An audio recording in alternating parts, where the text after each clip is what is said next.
রব্বুল আলামিন তার নিজের পরিচয় দিতে নিয়ে কত বড় পরিচয় দিচ্ছেন, যারা পারেন ঠোঁট মিলিয়ে বলুন তাবারাকাল্লাযী জাআলা ফিস সামাই বুরুজান ওয়া জাআলা ফিহা সিরাজান ওয়া কামারান মুনীরা।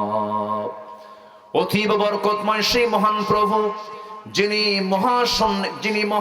আকাশে প্রদীপ্ত সূর্য রেখে দিয়েছেন, এরপরে রাতের আলোকিত চাঁদ সেট করে দিয়েছেন। ও হুয়াল্লাযী জাআলাল লাইলা ওয়ান নাহারা খিলফাতান লিমান আরাদা আন ইয়াযাক্কারা আও আরাদা শুকুরা। জোরে বলুন আল্লাহু আকবার। যিনি রাতকে দিনের স্থলাভিষিক্ত করেন, এই শীতের সময় বান্দার ঘুমটা যেন আরামে হয়, ঠান্ডার মধ্যে যেন বান্দার কষ্ট না হয়, শীতের রাতকে লম্বা করে দিয়েছেন তিনি কে? আসতে বলবেন না, তিনি কে? 14 ঘন্টা রাত দিয়েছেন, বান্দা আরামে ঘুমা। কিন্তু আরামে তো ঘুমাবি, শেষ রাত্রের দিকে একটু উঠবি, এশার নামাজ পড়ে তুই শুয়ে পড়বি, ভালো কথা। শেষ রাত্রে একটু উঠবি, ওযু দিয়া তুই পানি দিয়া তুই ওযু বানাবি, ওযুর কারণে আমি তোর সগীরা গুনাহগুলো মাফ করে দেব। বান্দা সেজদা দিয়ে আমাকে খুশি করবি, তোর তামাম জিন্দেগীর গুনাহ মাফ করে দেব। আমার বন্ধুগণ, আল্লাহর পরিচয় কত বড়! আল্লাহ রাব্বুল আলামিন আরেক জায়গায় বলছেন, যারা পারেন ঠোঁট মিলিয়ে বলুন তাবারাকাল্লাযী বিয়াদিহিল মুলকু ওয়া হুয়া আলা কুল্লি শাইইন কাদির। অতীব বরকতময় সেই মহান রব, যার হাতে গোটা পৃথিবীর রাজত্ব। জোরে বলি সুবহানাল্লাহ। কার হাতে? আসতে বলবেন না, কার হাতে? মূলত রাজত্ব কার? মহারাজা তিনি কে? আসতে বলবেন না, তিনি কে? কিন্তু আজ রাজত্ব মনে করে কিছু কিছু বান্দা আমারই, আছে না? চেয়ার পাইলে ভাবে আমি কি হনু রে? কিছুই হওনি তুমি, তুমি কিছুই হওনি। আমার বন্ধুগণ, যত বড় পদ তত বড় জবাবদিহিতা। যত বড় পদে আপনি যাবেন, তার জন্য বড় জবাব দিতে হবে। সাইয়েদনা ওমর ফারুকের জীবনে দেখেছি আমরা সবাই, কম বেশি সবাই জানি, গোটা রমজান চলে যায়, রোজা রেখে ঈদের দিন সব মুসল্লি ঈদগাহে চলে গেছে, কিন্তু ইমাম যায় না। ইমাম হচ্ছেন ওমর ফারুক রাদিয়াল্লাহু তাআলা আনহু।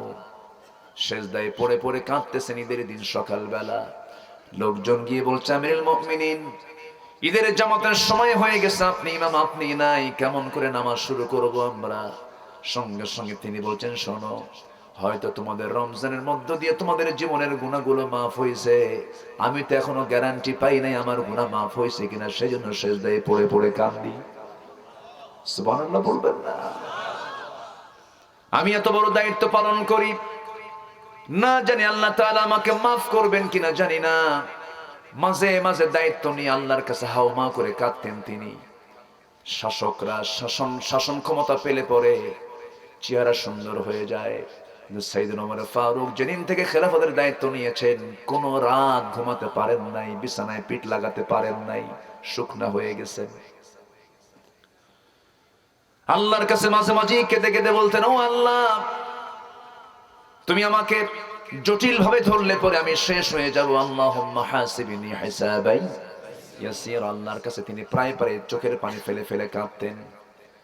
এবং তিনি এমন কথাও বলেছেন, ফোরাতের তীরে একটা কুকুর যদি অনাহারে মারা যায় এবং ইরাকের রাস্তা খারাপের কারণে সেই রাস্তার গর্তের মধ্যে যদি কোনো উটের পা পড়ে গিয়ে উটের পা যদি ভেঙে যায়, কুকুর কেন অনাহারে মারা গেল আর উটের পা কেন ভেঙে গেল রাস্তা খারাপের কারণে, কিয়ামতের দিন আমি ওমরের জন্য আল্লাহর আদালতে আমাকে কাঠগড়ায় দাঁড়িয়ে জবাব দিতে হবে। কি তাদের জবাবদিহিতা ছিল! আর আজকের দুনিয়ার রাজনীতি হলো হত্যার রাজনীতি। আসতে কোন কেন? জোরে বলুন ঠিক কিনা? আমেরিকা ইরাকে হামলা কইরা 7.5 লাখ মানুষকে মেরে ফেললো, এখন এসে বলে এটা ভুল ছিল। দেখছেন এখন কি কয়? বলছিল। এদিকে 7.5 লাখ মানুষ নাই। আমার বন্ধুগণ, আমি আপনি কেউ থাকবো না, কিন্তু সবচেয়ে বড় গুরুত্বপূর্ণ বিষয় হলো আমল নামা যেন কোনো বাম হাতে না যায়, আমল নামা যেন ডান হাতে নিতে পারি। والسابقون السابقون أولئك المقربون জোরে বলুন আল্লাহু আকবার। وكنتم أزواجا ثلاثة فأصحاب الميمنة ما أصحاب الميمنة وأصحاب المشأمة ما أصحاب المشأمة জোরে বলুন আল্লাহু আকবার। আমার বন্ধুগণ, ডান হাতে আমলনামা নিয়ে যেতে হবে আল্লাহর আদালতে। বিচার তো দুনিয়ার মূলত কিছুই না, আসল বিচারটা কার? আমার আল্লাহ নিজের পরিচয় দিতেনি 3 নম্বর আয়াতেই বলছেন, যারা পারেন ঠোঁট মিলিয়ে বলুন আলহামদুলিল্লাহি রাব্বিল আলামিন আর রহমানির রহিম মালিক ইয়াউমিদ্দিন। বিচার দিবসের মালিক কে? আসতে বলবেন না, বিচার দিবসের মালিক কে? বিচার করবেন কে? সেদিন কোনো ঘুষ চলবে নাকি? সেদিন কোনো পার্সিয়ালিটি চলবে নাকি? কাউকে কম বেশি করে ওজন কম বেশি হবে নাকি? সেই দিন বিচার হবে সঠিক বিচার। আল্লাহ নিজেই বলছেন ওয়াকিমুল ওয়াজনা বিল কিসতি ওয়ালা তুখসিরুল মিজান ওয়াল আরদা ওয়াদাআহা লিল আনাম ফিহা ফাকিহাতু ওয়ান নাখলু দাতুল আকমাম। জোরে বলুন আল্লাহু আকবার। ওজনটাকে সঠিক করো, এটাই হলো সবচেয়ে বড় তাকওয়া। আল্লাহ রাব্বুল আলামিন এক জায়গায় বলছেন ইয়াদিলু হুয়া আকরাবু লিত্তাকওয়া, আরেক জায়গায় বলছেন ইন্নাল্লাহা ইয়া'মুরুকুম আন তু'আদ্দুল আমানাতি ইলা আহলিহা وَإِذَا حَكَمْتُمْ بَيْنَ النَّاسِ أَن تَحْكُمُوا بِالْعَدْلِ إِنَّ اللَّهَ نِعِمَّا يَعِظُكُمْ بِهِ জোরে বলুন আল্লাহু আকবার। আদালত ঠিক রাখো, বিচার ঠিক রাখো, আইন কানুন ঠিক রাখো, কিন্তু আজকের দুনিয়া জুড়ে বিচার কি ঠিক আছে নাকি? আসতে বলবেন না আছে নাই। আমার নবীর সামনে দুজন সাহাবী, দুর্বল কোন সাহাবী না, প্রথম খলিফা এবং দ্বিতীয় খলিফা আবু বকর এবং কে? ওমর। দুর্বল সাহাবী? এই দুইজন সাহাবী নবীর সামনে বসে বসে আমার নবীর বয়ান চলাকালীন অবস্থায় দুজন তর্ক করতেছেন। কথা বলতে বলতে আমার নবীর আওয়াজের চাইতে তাদের কথার আওয়াজটা বড় হয়ে গেছে। আমার নবীর এটা কষ্টের কারণ যখন হয়ে গেছে, আল্লাহ তাআলা সহ্য করতে পারেন নাই। আল্লাহ রাব্বুল আলামিন সঙ্গে সঙ্গে আয়াত নাযিল করলেন, ইয়া আইয়ুহাল্লাযীনা আমানু লা তারফাউ আসওয়াতাকুম ফাওকা সাওতিন নবী ولا تجهروا له بالقول كجهر بعضكم لبعض أن تحبط أعمالكم وأنتم لا تشعرون জোরে বলুন আল্লাহু আকবার। তোমরা তোমাদের আওয়াজকে নবীর আওয়াজের চাইতে বড় করো না। তোমরা তোমাদের আওয়াজকে নবীর আওয়াজের চাইতে যদি বড় করে ফেলো, আন তাহবাতা আমালুকুম, তোমাদের সমস্ত আমলগুলোকে আমি আল্লাহ রাব্বুল আলামিন কাট করে ফেলবো, সব নিষ্ফল করে ফেলবো। নামাজ কবুল হবে না, রোজা কবুল হবে না, জিহাদ কবুল হবে না, সব নিষ্ফল হয়ে যাবে। আয়াতটা যখন নাজিল হলো, সেই দিন থেকে নিয়ে শুরু করে মৃত্যুর দিন পর্যন্ত ওমর ফারুক নবীর সামনে কখনো জোরে আওয়াজে কথা বলেন নাই, ভয় পেতেন। আল্লাহু আকবার। আমার নবীজি ডাক দিতেন, ওমর ফারুক সামনে আসতেন, রাসূল বলতেন ওমর কি বলতে চাও? এত আস্তে আস্তে বলতেন। রাসূল বলতেন ওমর শুনি না, আবার বলো, শুনি না, আবার বলে, এত আস্তে আস্তে তিনি ভয়ে ভয়ে বলতেন। এই আদব আখলাকগুলো ইসলাম শিখিয়ে দিয়েছে। যখন আলহামদুলিল্লাহ। আল্লাহ রাব্বুল আলামিন বাপ মাকে এত দাম দিয়ে দিয়েছেন। আল্লাহ রাব্বুল আলামিন বলেন, যারা পারেন ঠোঁট মিলিয়ে বলুন, ইম্মা ইয়াবলুগান্না ইনদাকাল কিবারা আহাদুহুমা আও কিলাহুমা ফালা তাকুল লাহুমা উফফিন ওয়ালা তানহারহুমা ওয়া কুল লাহুমা কাওলান কারীমা। জোরে বলুন আল্লাহু আকবার। যখন তোমার বাপ অথবা মা, দুইজন অথবা একজন বার্ধক্যে যখন উপনীত হয়ে যাবে, সেই সময় তোমরা তাদের সঙ্গে রূঢ় আচরণ করো না, ধমক দিয়ে কোনো কথা বলো না, কারণ তখন তারা শিশু হয়ে যায়। তুমি যখন যৌবন পাও, তোমার বাপ মা তখন বুড়া হয়ে যায়। তুমি যখন শিশু ছিলে তখন তোমার আব্বা আম্মা যৌবন ছিল, শক্তি ছিল, তোমার খেদমত করেছে। তুমি যখন দেখবে তোমার আব্বা আম্মা বুড়া হয়ে গেছে, একটা বারের জন্য ফালা তাকুল লাহুমা উফ, শব্দটাও তুমি করবা না। শব্দটা তখন কখনো করবা না, বরঞ্চ কি করে কথা বলবে, ওয়া কুল লাহুমা কাওলান কারীমা, বরঞ্চ এমন সুন্দর মিষ্টি করে কথা বলবে, সম্মান দিয়া, শ্রদ্ধা জানায়া, এমন সুন্দর করে কথা বলবে যেন তোমার কথায় তোমার বুড়া বাপ মার কলিজা, দিলটা যেন ঠান্ডা হয়ে যায়, দিলটা যেন নরম হয়ে যায়। যেরকম সুবহানাল্লাহ। কিন্তু এই চিত্রটা আজকে আমরা দেখতে পাই না। নতুন বাড়ি প্রস্তুত হয়, ছেলের জন্য ঘর হয়, মেয়ের জন্য ঘর হয়, ড্রয়িং রুম হয়, বেডরুম হয়, এরপরে মেহমানখানা হয়, সবকিছু হয়ে যায় একটা বাড়ির। কিন্তু বাপ মা নাই, প্যারেন্টস রুম তো হয় না। বরঞ্চ ওই বুড়া বাপ মা যখন বুড়ো হয়ে যায়, তাদের থাকার জন্য এমনও সন্তান আছে বাপ মাকে সিঁড়ির তলে রাখে। আসতে কয় আছে না? আসতে বলবেন না, আছে না? নাই। তুমি যখন ছোট ছিলে তোমার আব্বা আম্মা কি তোমাকে সিঁড়ির তলে রাখছে? খাটে তোমাকে রেখে বাপ মা নিচে থাকছে। তোমাকে খাটে রেখে তোমার বাপ মা সারা রাত একজন জলপট্টি করে দিয়েছে তোমার জ্বর থামানোর জন্য, আরেকজন সারা রাত ধরে ডাক্তারের পিছনে দৌড়াইছে আমার সন্তান অসুস্থ। এগুলো ভুলে যাও, ইসলাম এগুলো শিখিয়ে দিয়েছে। পরিবারটাকে ইসলাম দিয়ে ভরায় ফেলবো, সন্তানগুলোকে আল্লাহওয়ালা বানাতে হবে, দিনদার ইমানদার বানাতে হবে, সন্তানকে নিয়ে বসতে হবে, বউ বাচ্চাকে নিয়ে প্রতিদিন বসতে হবে, তালিম করতে হবে, দলীয় বৈঠকে নিয়মিত যান। বিভিন্ন জায়গায় বিভিন্ন মিছিল মিটিং করেন, কিন্তু নিজের পরিবার নিয়ে আপনি বসছেন না। পরিবারকে নিয়ে বসে সন্তানকে বলতে হবে, বাজান শোনো, এই দুনিয়াতে একই ছাদের নিচে যেমন একটা পরিবারে আমরা চলাফেরা করছি, বসবাস করছি, আমার ছেলে আমার মেয়ে, পর্দায় থাকো, দিনটা মেনে চলো, কোরআনটা মেনে চলো, নামাজটা ঠিক মতো আদায় করো। এগুলো যদি করতে পারো, দুনিয়াতে যেমন এক পরিবারে আমরা বসবাস করছি, জান্নাতেও আমরা এক পরিবারে জান্নাতের মধ্যে বসবাস করব। এরকম করে আমরা নিজে বাঁচবো, পরিবারকে জাহান্নাম থেকে বাঁচানোর জন্য চেষ্টা করব।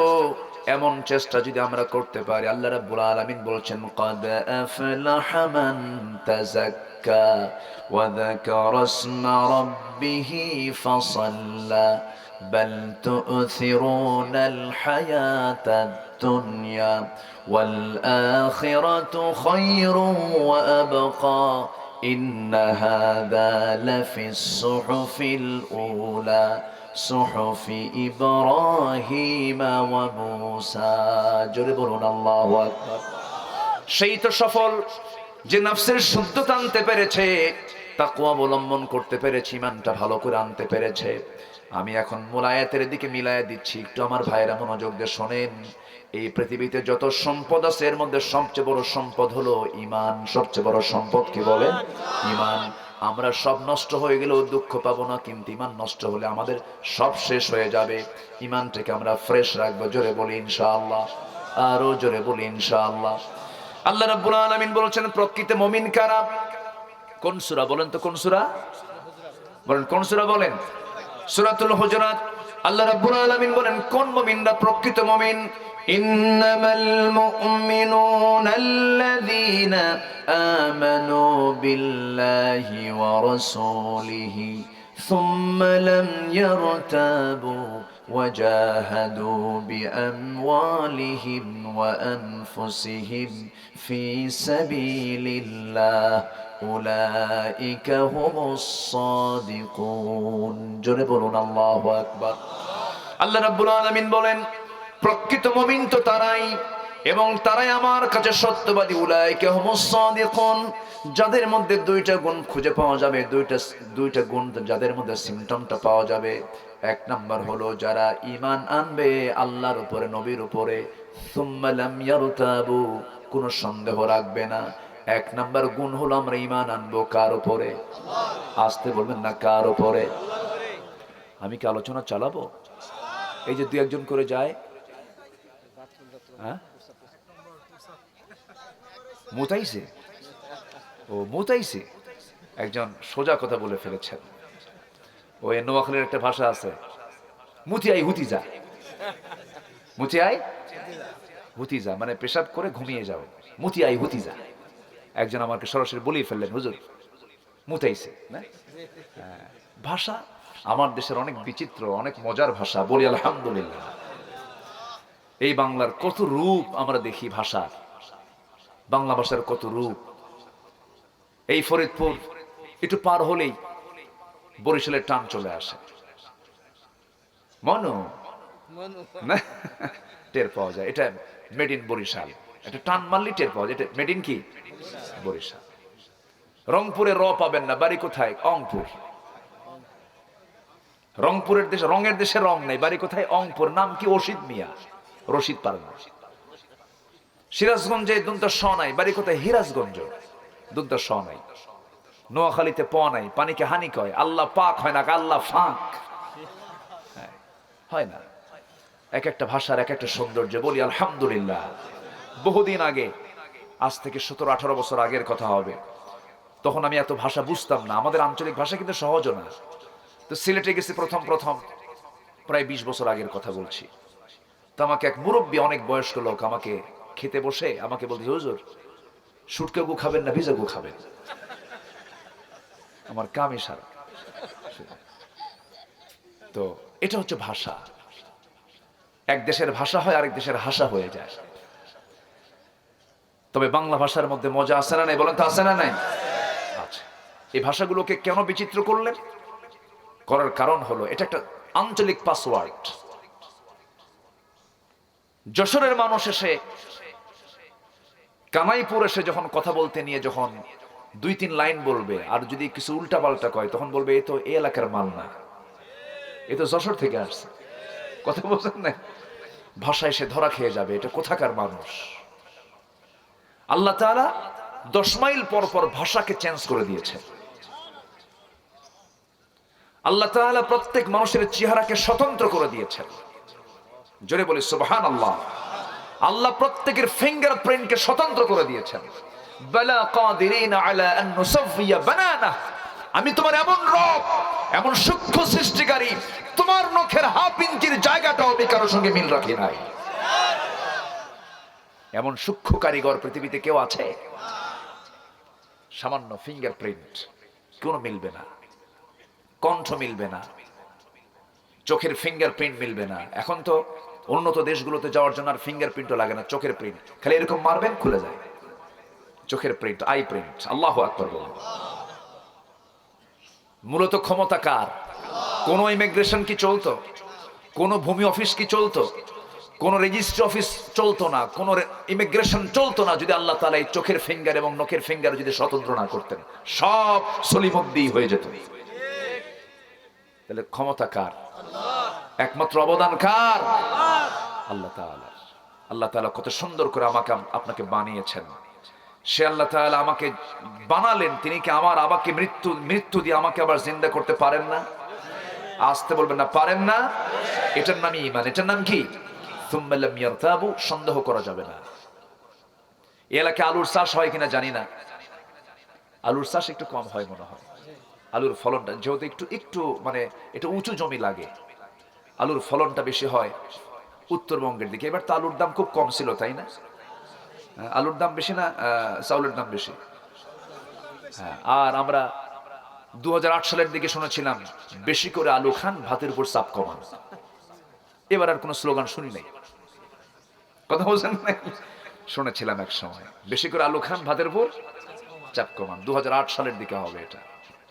সম্মানিত ভাইয়েরা, যারা নিত্য প্রয়োজনীয় জিনিসের দামকে কৃত্রিম সংকটের মধ্য দিয়ে যারা বাড়ায়, তারা হলো জাতির দুশ্মন, মানবতার দুশ্মন। যারা দেশের সম্পদ বাইরে পাচার করে দেশের মানুষকে ক্রাইসিসে ফেলে, তারা জাতির শত্রু, মানবতার শত্রু। ঠিক কিনা? দেশের ভালোবাসা কে কতটুকু রাখে এটা আল্লাহ ভালো জানেন।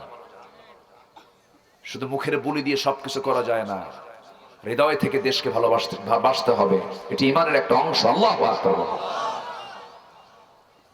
কষ্ট পাচ্ছেন নাকি আপনারা? আলোচনা চালিয়ে যাই। আমার বন্ধুগণ, কথাই তো কথা বেড়ে যায়। ভাষা নিয়ে কথা বলছিলাম। শুধু ভাষাই শুধু পরিবর্তন নয়, আল্লাহ রাব্বুল আলামিন প্রত্যেকটা মানুষকে স্বতন্ত্র করে বানিয়েছেন। এই যে কণ্ঠ দিয়ে কথা বলছে, আমার কণ্ঠের সঙ্গে পৃথিবীর কোনো কণ্ঠ মিলবে নাকি? মিলবে না, কোনোদিন মিলবে না। এটা কণ্ঠ স্বতন্ত্র। মানুষ যখন কথা বলতে চায় তখন তার 27টা স্তর পার করে তার মুখ থেকে কথা বের হয়। আল্লাহু আকবার। জিহবার স্তর আল্লাহ রাব্বুল আলামিন দিয়েছেন। জিহবার ভিতরে 357টি সূক্ষ্ম সূক্ষ্ম স্তর দিয়েছেন, যার কখনো একটার সঙ্গে অন্যটির মেলে না। 1.5 কোটি স্বাদ নেওয়ার জন্য আল্লাহ রাব্বুল আলামিন মেশিন, আল্লাহ রাব্বুল আলামিন প্রত্যেকটা জিহবার মধ্যে সেট করে দিয়েছেন। 1.5 কোটি স্বাদ। কয় কোটি বলেন? খাবার কয়টা খাইছি আমরা? আল্লাহ তাআলা রিজার্ভ স্বাদ আল্লাহ তাআলা জিহ্বার মধ্যে রেখে দিয়েছেন। চামড়া, আল্লাহ তাআলা প্রত্যেকের শরীরে ৯৭৬৮ প্রকার চামড়া রেখে দিয়েছেন। অ্যাক্সিডেন্ট করেছেন, অন্যজনের চামড়া দিয়ে আপনার চামড়ার কোনো কাজ হবে না। অপারেশন করা দরকার, হার্ট অপারেশন, রগ লাগবে, বাইপাস সার্জারি লাগবে। বাইপাস সার্জারি করতে রগের দরকার। বাবার রগ দিয়ে সন্তানের হবে না, সন্তানের রগ দিয়া বাবার হবে না, কোনো প্রাণীর রগ দিয়া মানুষের মিলবে না। আল্লাহ রাব্বুল আলামিন এমন রব। আল্লাহ বলছেন, বান্দারে তোর অপারেশন সম্পূর্ণ করার জন্য পৃথিবীর সব ডাক্তার তুই জমা করবি, কাম হবে না। আমি আল্লাহ রাব্বুল আলামিন তোর জন্মের পূর্বেই মার পেটে যখন তুই ছিলি, সেই সময় আমি আল্লাহ তোর পায়ের দিকে এক্সট্রা করে কিছু রগ আমি এক্সেস বানিয়ে দিয়েছি। যখন তোর অপারেশন লাগবে পার দিক থেকে সেই রগটা কেটে নিয়া বাইপাস সার্জারি করে নিবি। জোরে কোন সুবহানাল্লাহ। আমার বন্ধুগণ, আল্লাহ রাব্বুল আলামিন আমাদের চোখটা বানায় দিয়েছেন। এই চোখ আল্লাহ রাব্বুল আলামিন এত সূক্ষ্ম করে বানিয়েছেন যে প্রত্যেক ব্যক্তির চোখের পিছনে 1,70,000 সূক্ষ্ম সূক্ষ্ম রগ দিয়েছেন। একটা রগ যদি কারো অকেজো হয়ে যায়, সে প্যারালাইজড রোগী হয়ে যাবে, সে অসুস্থ হয়ে পড়বে, সেন্সলেস হয়ে যাবে, মারা যাবে। প্রত্যেকটা সৃষ্টিগুলোকে সূক্ষ্ম সূক্ষ্ম করে দেখছেন, তিনি আমার কে? আসতে বলবেন না, তিনি আমার কে? আল্লাহ আমাকে আপনাকে দেখছেন। সে আল্লাহ বলছেন, বান্দারে একটা আলু বোঝানোর জন্য বলতেছে, একটা আলু যখন কোনো চাষি জমিতে লাগায়, একটা আলু ছোট্ট আলু লেগে আসলো, বড় হলে কেটে কেটে লাগায়। সে আলুটা যখন জমিতে রোপণ করলো, বপন করলো, 1 মাস 2 মাস 3 মাস পর যখন সে আলুটা দেখতে যায়, যে আলু লাগাইছে সে আলু কি আর জমিনে থাকে নাকি? কোথায় যায়? পচে মাটি হয়ে যায়। পচে কি হয়? মাটি হয়ে যায়। সেই পচে যাওয়া আলু থেকে ওই জায়গা থেকে 2টা নয়, 3টা নয়, 7টা 8টা 9টা 10টা 12টা পর্যন্ত আলু এক আলু থেকে বড় করেন, তিনি আমার কে? যে আল্লাহ তাআলা আমার আপনার চোখের সামনে একটা আলু জমিনে লাগানোর পর সে আলুকে পচায়া মাটির সঙ্গে মিশায়া দিয়া ওই রকম হুবহু আলু যদি 10-12টা করে আল্লাহ তাআলা উৎপন্ন করতে পারেন, আমার আল্লাহ আমার মৃত্যুর পর আমাকে মাটিতে পচায়া দিয়া আমাকে আবার তিনি জিন্দা করে তার সামনে কে হাজির করতে পারেন না? আসতে বলবেন না, পারেন না? তিনি আমার কে? আসতে বলবেন না, তিনি আমার কে? মানুষ ভালো হবে দুনিয়ার ভয়ে না আল্লাহর ভয়ে? মানুষ ভালো হবে প্রশাসনের ভয়ে না আল্লাহর ভয়ে? আল্লাহর ভয়টা কখন জাগ্রত হবে? যখন বান্দার মধ্যে চিন্তা হবে আমাকে বিচারের মুখে মুখে হতে হবে। কার আদালতে? আল্লাহর আদালতে। আজকে যদি বিচারকদের মধ্যে এই সেন্সটা থাকতো, আমি আজকে বিচারক, আমাকে সঠিক বিচার করতে হবে, নচেত আমার আল্লাহর সামনে আমার বিচারের মুখে মুখে হতে হবে, কারো বুকের ক্ষমতা ছিল না বেঠিক বিচার করা। মানুষ ভালো হবে কার ভয়ে? আল্লাহর ভয়ে। আমার বন্ধুগণ, আল্লাহ রাব্বুল আলামিন বলেন, প্রকৃত মুমিন তো তারাই যারা ঈমান এনেছে কিন্তু সন্দেহ করে নাই, আল্লাহকে বিশ্বাস করে নিয়েছে।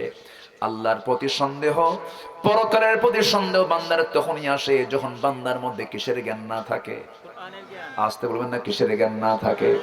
কোরআনের জ্ঞানটা অর্জন করা আলেমের জন্য শুধু ফরজ আর সবার জন্য নফল। হ্যাঁ, ভালো করে কোন? জান্নাত শুধু আলেমরাই নেবে, আর কারো জান্নাত নেওয়ার দরকার নাই। জান্নাত দরকার যার, কোরআন শেখা দরকার তার। না জেনে জান্নাত পাওয়া যাবে না। আমি একটু শক্ত কথাই বলে ফেললাম মনে হয়, কিন্তু এটাই বাস্তব কথা। আমি কি দোয়া করে দেব নাকি? এই যে উঠে যে দুই একজন বসেন,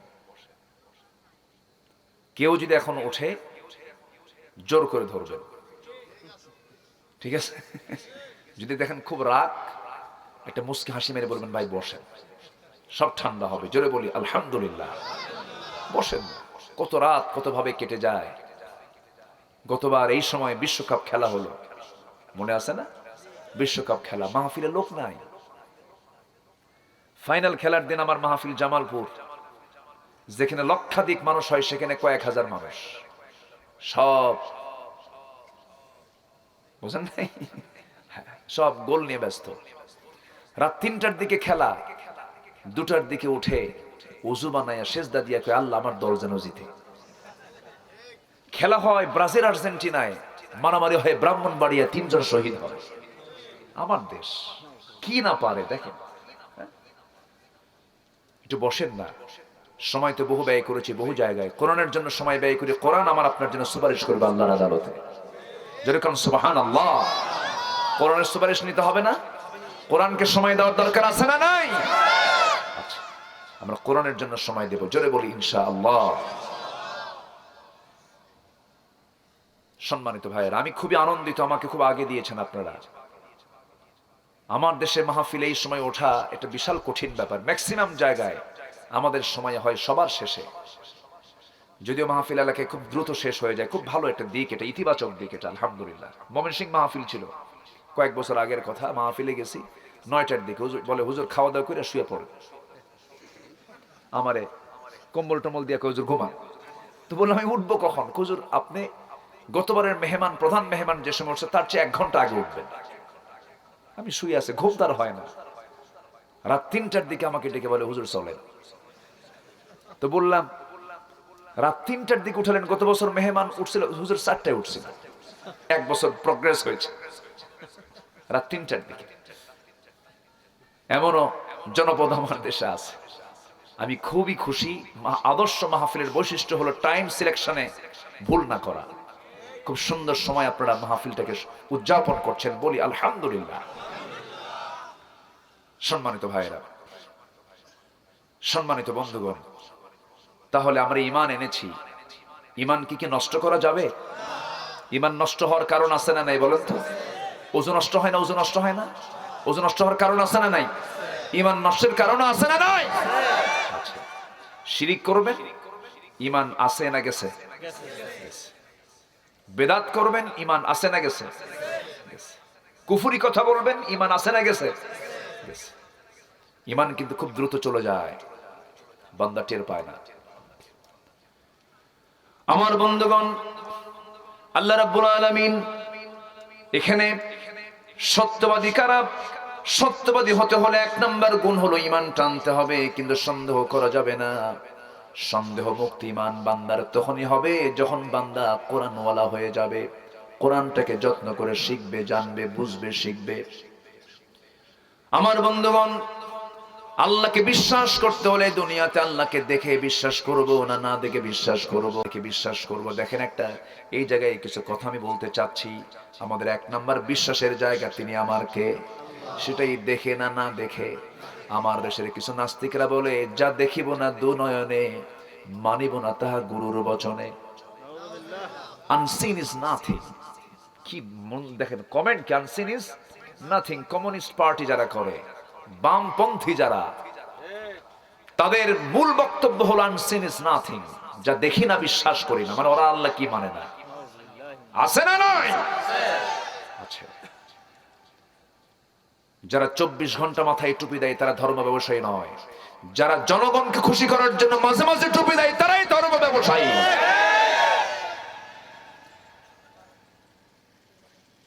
সম্মানিত ভাইয়েরা, আমরা ইসলামকে মানবো 1 ঘন্টা না 24 ঘন্টা? 1 ঘন্টা না 24 ঘন্টা? ইসলাম কিসের ধর্ম? সাময়িক ধর্ম না 24 ঘন্টা মানার ধর্ম? 24 ঘন্টা। বইয়ের সঙ্গে আমি কেমনে কথা বলবো? ইসলামে কথা আছে না নাই? সব আছে। ইসলামের নখ কাটার বিধান আছে, নখ কাটবো কেমনে? নখটা কাটার বিধান ইসলামে আছে। আল্লাহু আকবার বলো। আমার বন্ধুগণ, প্রথম বিশ্বাসটাই হলো আল্লাহর প্রতি বিশ্বাস। আল্লাহকে আমরা দেখে বিশ্বাস করব না, না দেখে বিশ্বাস করব বলেন? না দেখে। কিন্তু ওইদিকে নাস্তিকরা কয় আনসিন ইজ নাথিং, যা দেখি না বিশ্বাস করি না, যা দেখি না বিশ্বাস করি না। ওই সমস্ত কথা যারা বলে তাদেরকে আমি প্রশ্ন করতে চাই, এই যে আমার সামনে আপনারা কথাগুলো শুনছেন, যন্ত্র ব্যবহার হচ্ছে, মাইক দানি কথা বলছি, এই মাইক পরিচালনার জন্য অবশ্যই এর পেছনে একটা শক্তি আছে না নাই বলেন? কি দিয়ে চলতেছে মাইক? লাইট বলেন কি দিয়া? বিদ্যুৎ দিয়ে। বিদ্যুতের কালার কি বলেন? দেখা যায়? বিদ্যুৎ দেখা যায়? আচ্ছা, মোবাইল আছে না নাই? তার আছে নাকি? তার আছে। কেমনে শোনেন? তার তো নাই, কোনো কিছু দেখা যাচ্ছে না, সরাসরি আপনি শুনতেছেন। তাহলে কেমনে শুনতেছেন? মাঝখানে কোনো তার নাই, না দেখে বিশ্বাস করছেন আপনি, বিদ্যুৎকে না দেখে বিশ্বাস করছেন। আবার মাধ্যাকর্ষণ শক্তি নিউটন আবিষ্কার করেছেন, তা বিশ্বাস করে নিয়েছি। বাতাস আমার গায়ে লাগতেছে, কোনো কালার নাই, কিন্তু অনুভব করছি বাতাস আছে, শক্তি আছে। বাতাসকে বিশ্বাস করলাম, বিদ্যুৎকে বিশ্বাস করলাম, ইথারকে বিশ্বাস করলাম, মাধ্যাকর্ষণ শক্তিকে বিশ্বাস করলাম। আল্লাহর কিছু কিছু সৃষ্টি দুনিয়াতে দেখা যায় না, কিন্তু বিশ্বাস করে নিয়েছি। যারা বলে আনসিন ইজ নাথিং, তাদের গায়ে বিদ্যুৎ লাগায়া দিবা, দেখ আছে কিনা, দেখ ঠিক কিনা।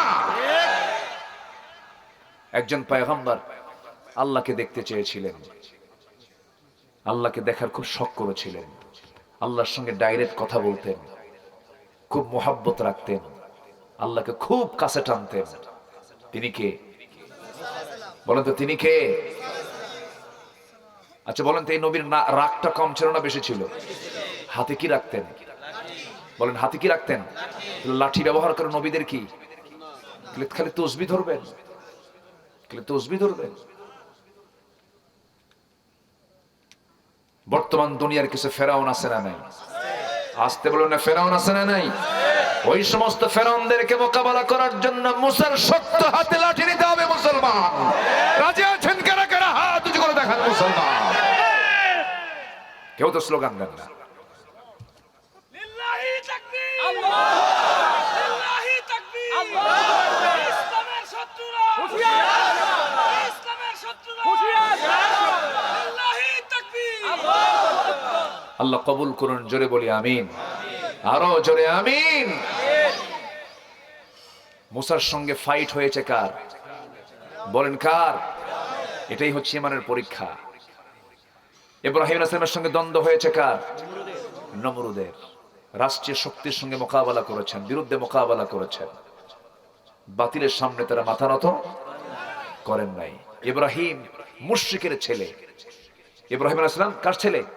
মুশরিকের ছেলে। অথচ বাপ মুশরিক, তিনি কি শিরিক করেছেন? বাপ বলে বাজান এই যে মূর্তিগুলো বেচতে হবে, আমি মূর্তি বানাইছি। পৌত্তলিক ছিল, মূর্তি বানাতো সে। ঝুড়িতে তুলে বলতেছে বাজান এগুলো সব মাঠে নিয়ে আয়, বাজারে নিয়ে আয়, বিক্রি করতে হবে। ইব্রাহিম আলাইহিস সালাম এগুলো দেখতেন আর সহ্য করতে পারতেন না। ভাবতেন হাই রে রব রে, রব আবার বিক্রি হয়। কি হয়? বিক্রি হয়। তো ঝুড়িতে করে বলতেছে বাজান এগুলো নিয়ে বিক্রি করতে, তুই নিয়ে আয়, আমি বুড়া মানুষ, তুই মাথায় করে নিয়ে আয়। কাব্বা আপনি যান, আমি আসতেছি। সব মূর্তিগুলোর মাথা ভাঙছেন। মাথা কি করছেন? মটকায় দিচ্ছেন। মটকায় দিয়ে ঝুড়িতে করে নিয়ে আসছে, বাবার সামনে রেখে দিচ্ছে। আব্বাই যে নিয়ে আসলাম। জিব্বাই কামড় মেরে বলে, তুমি এগুলো কি করছো? একটারও তো মাথা ঠিক নাকি আব্বা, কি করবো? যখন ঝুড়িটা মাথায় তুললাম, ওদের মধ্যে গৃহযুদ্ধ শুরু হয়ে গেছে। এমন মারামারি লাগছে, আমি উপর থেকে নামাতে নামাতে দেখি সবগুলোর মাথা শেষ। বাবার কি বলবে বলেন? বাবার কোনো উত্তর আছে? ছেলে তো আমাকে চিকন মার দিয়ে দিল। কি মার দিল?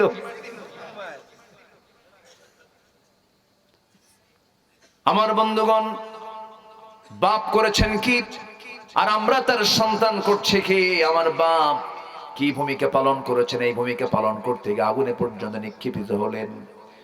এই দিকে লক্ষ্য করে আল্লামা ইকবাল সুন্দর করে বলেছেন, উনকো তহজীবে নে হর বন্দ সে আজাদ কিয়া, লাকে কাবে সে সনম খানে মে আবাদ কিয়া। নব্য যুগের সভ্যতা মহে কেটে ফেললে সব বাঁধন, মসজিদ ছেড়ে মন্দিরে গিয়া বাসা বেঁধেছ হায় এখন। বাবার সঙ্গে মসজিদে যায় না, এই যদি সেজদায় যায় কি হবে আল্লাহ জানে। যখন সে সেজদায় গেল তখন দেখি প্যান্ট খুলে আন্ডার প্যান্ট বেরোচ্ছে। আমি কি ভুল বলতেছি? ভুল বলতেছি? যে পোশাকে তোমার সতর ঢাকবে না সেই পোশাক পরা হালাল না হারাম? হালাল না হারাম? ওই জাহান্নামের পোশাকে আগুন ধরিয়ে দাও, জান্নাতের পোশাকগুলো পরো। মেয়েদের কৃষ্টি কালচার তো সব উল্টে গেছে। সারা বছর বোরকা পরে, এমন বোরকা পরে, বোরকার গায়ে আবার সুমকি লাগানো, আয়না লাগানো আছে না? বোরকার কালার হবে কয়টা? বলেন কয়টা কালার হবে? একটা। কালো হবে, কাল গোরাব, কাকের মতো যেন দেখা যায়। সে বোরকার মধ্যে কত ডিজাইন, ওর মধ্যে আবার আয়না লাগাইছে। আয়না মানে আয়না মানে আসো।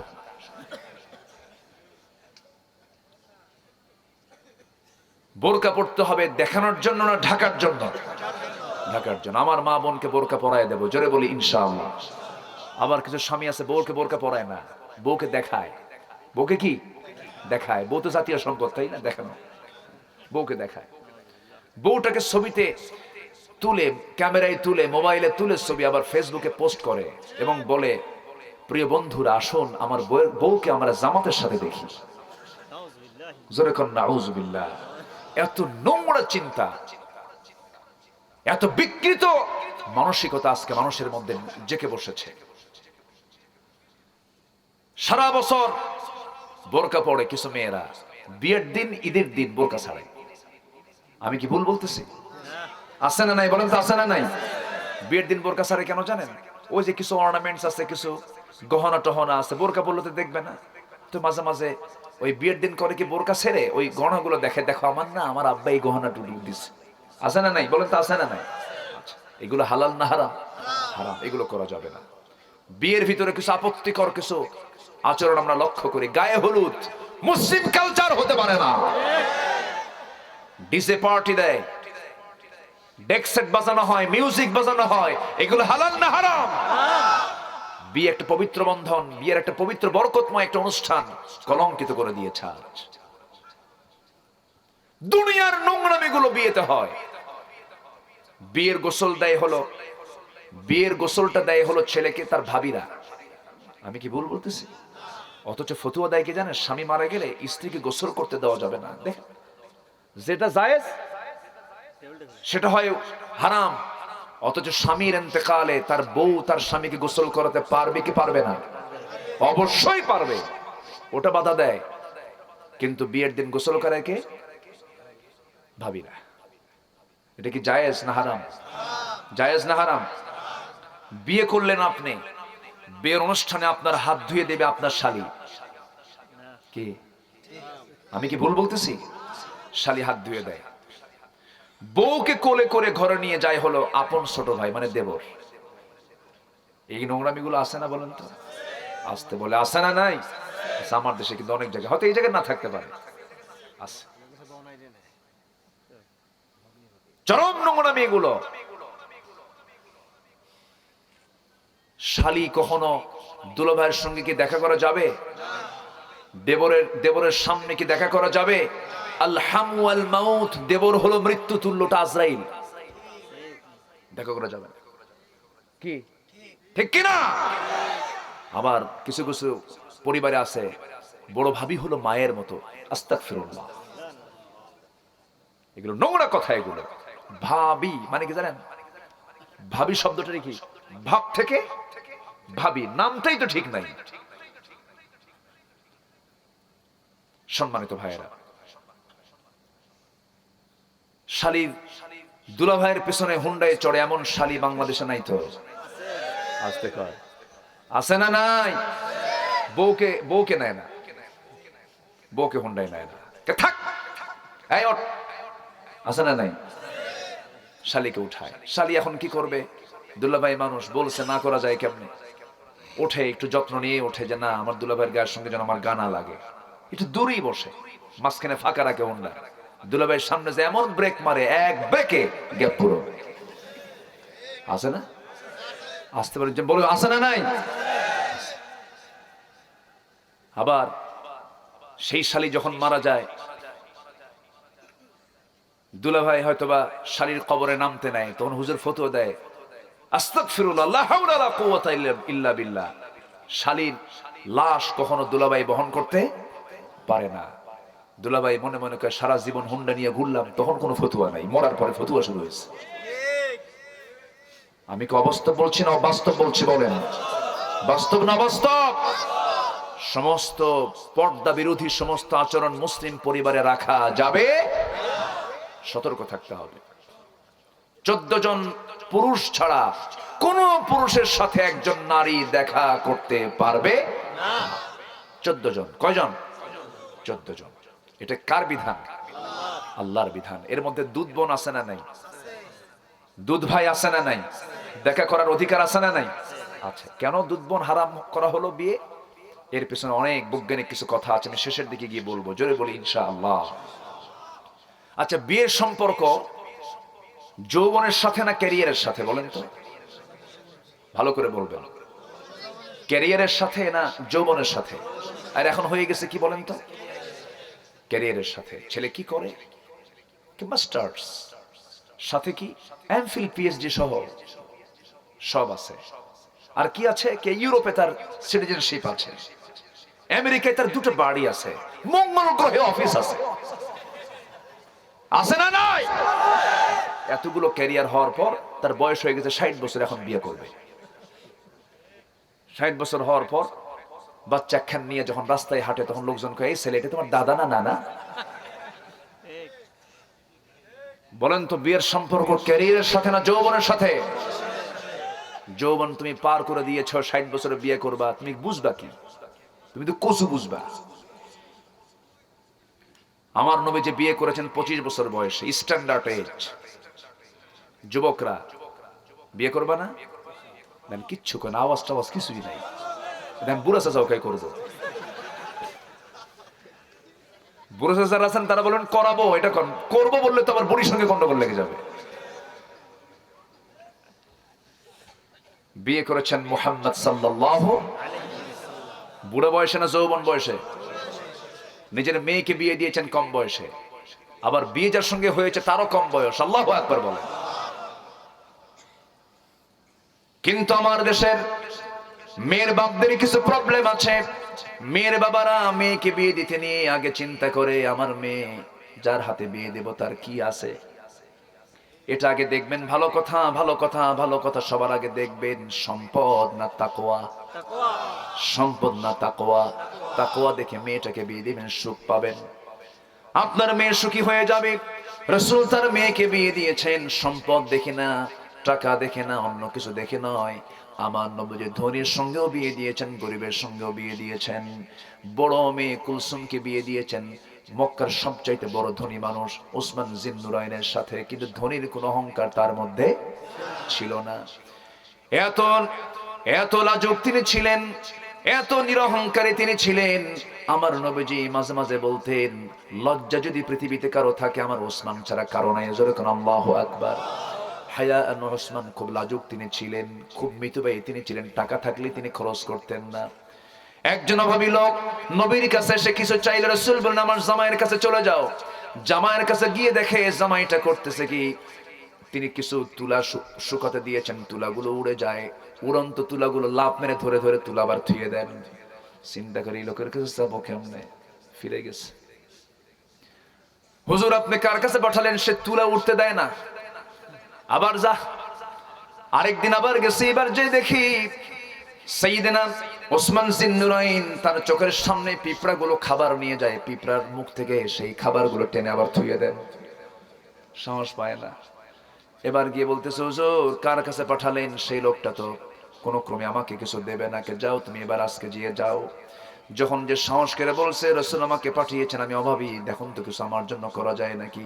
কে শোনো, একটা বাণিজ্য কাফেলা সিরিয়া থেকে আসবে, 100টা উট তার মাল বোঝাই সহ আসবে, এর মধ্যে একটা উট তার মাল সহ সব আমি তোমারে দিয়ে দিলাম, যাও। অপেক্ষার প্রহর গুনছেন, ম্যানেজারকে বলেন ম্যানেজার তোমার মালিক ওসমান জিন্নুরাইন বলে দিয়েছে একটা ঘোড়া সহ তার সামান সব আমাকে দিয়ে দিতে। ম্যানেজার বলছে এখন দেওয়া যাবে না, কারণ এইগুলো মালগুলো সব মিলে আমি হিসাব আগে ক্লোজ করব, সবকিছু হিসাব বুঝায় দেওয়ার পর আমি তোমাকে সেখান থেকে মাইনাস করে তোমাকে যদি দিতে পারি আমার হিসাবটা ক্লিয়ার হয়ে যাবে, না যদি আমি এখন দিলে আমার সমস্যা হয়ে যাবে। আবার গিয়ে বলতেছে সাইয়েদনা ওসমান আপনার ম্যানেজার তো মানা করলো, তার নাকি হিসাবে সমস্যা হবে। ওসমান জিন্নুরাইন বললেন সমস্যা যদি ম্যানেজারের সমস্যা যদি হয় হিসাব মিলাতে, এই মুহূর্তে গিয়ে বলো এই বাণিজ্য কাফেরের 100টা উট মাল সামান সব আমি তোমার দিয়ে দিলাম, যাও। জোরে বলেন সুবহানাল্লাহ। এই প্রকৃতির ছিলেন ওসমান জিন্নুরাইন। আবার আরেকটা জামাই ছিলেন সাইয়েদনা আলী, তার ঘরই নাই বাড়ি নাই, আল্লাহু আকবার, কারো কাছে চানও নাই তারা, কারো কাছে চান নাই তারা, অভাব ছিল তাদের গর্ব। সঙ্গে সঙ্গে সাইয়েদনা আলী বিয়ে যখন হয়ে গেল রাসূল বললেন মা ফাতিমা রে বিয়ে দিলাম আমার এমন জামাইয়ের সাথে, ঘর নাই বাড়ি নাই টাকা নাই পয়সা নাই, কিন্তু মাথা থেকে পা পর্যন্ত তাকওয়া দিয়ে ভরা, যাও করে খাও, স্বামীর বিরুদ্ধে একটা নালিশ যেন আমার কানে না আসে। বাবা তার মেয়েকে নসিহা করছেন স্বামীর বিরুদ্ধে একটা নালিশ যেন আমার কানে না আসে, এমন স্বামী আমি তোমাকে দেইনি মা, যাও সংসার করে খাও। আর এখনকার মেয়ের বাপ মেয়েকে যখন উঠায় দেয় ফোন নিয়ে যা, যদি কিছু হয় খালি ফোন দিবি, 14 গোষ্ঠী উদ্ধার করে খাইয়া ফেলাম, আছে না নাই? সুখ হবে, শান্তি হবে? বিয়ের পর শ্রেষ্ঠ ঘর বাবার ঘর না স্বামীর ঘর? যে মহিলা বিয়ের পরে স্বামীর ঘরটাকে বাবার ঘরের চাইতে কম গুরুত্ব দেয় সে সুখী নয়, সুখী নয়, সুখী নয়। কথাগুলো কি বলার দরকার আছে? বলার দরকার আছে। স্বামীর গুরুত্ব অনেকে বুঝে না, স্বামীর দাম অনেকে বুঝে না। স্বামীর দাম আছে না নাই? স্বামীর দাম আছে, বইয়ের তো দাম একদম নাই। দেখেন আস্তে আস্তে কয়, বইয়ের দামও আছে না নাই? আচ্ছা, মায়েরা হয়তো মনে মনে ভাববে হুজুর আপনি তো পুরুষের জাত, তো আপনি তো কবেন এগুলো। মেয়েদের দামও আছে, মেয়েদের দাম দিয়েছেন মুহাম্মদ সাল্লাল্লাহু।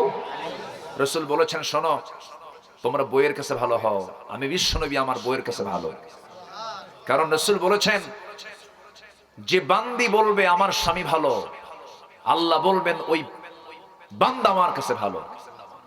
যে স্বামী বলবে আমার স্ত্রী ভালো, আল্লাহ বলবেন সেই বান্দি আমার কাছে ভালো। আল্লাহু আকবার বল।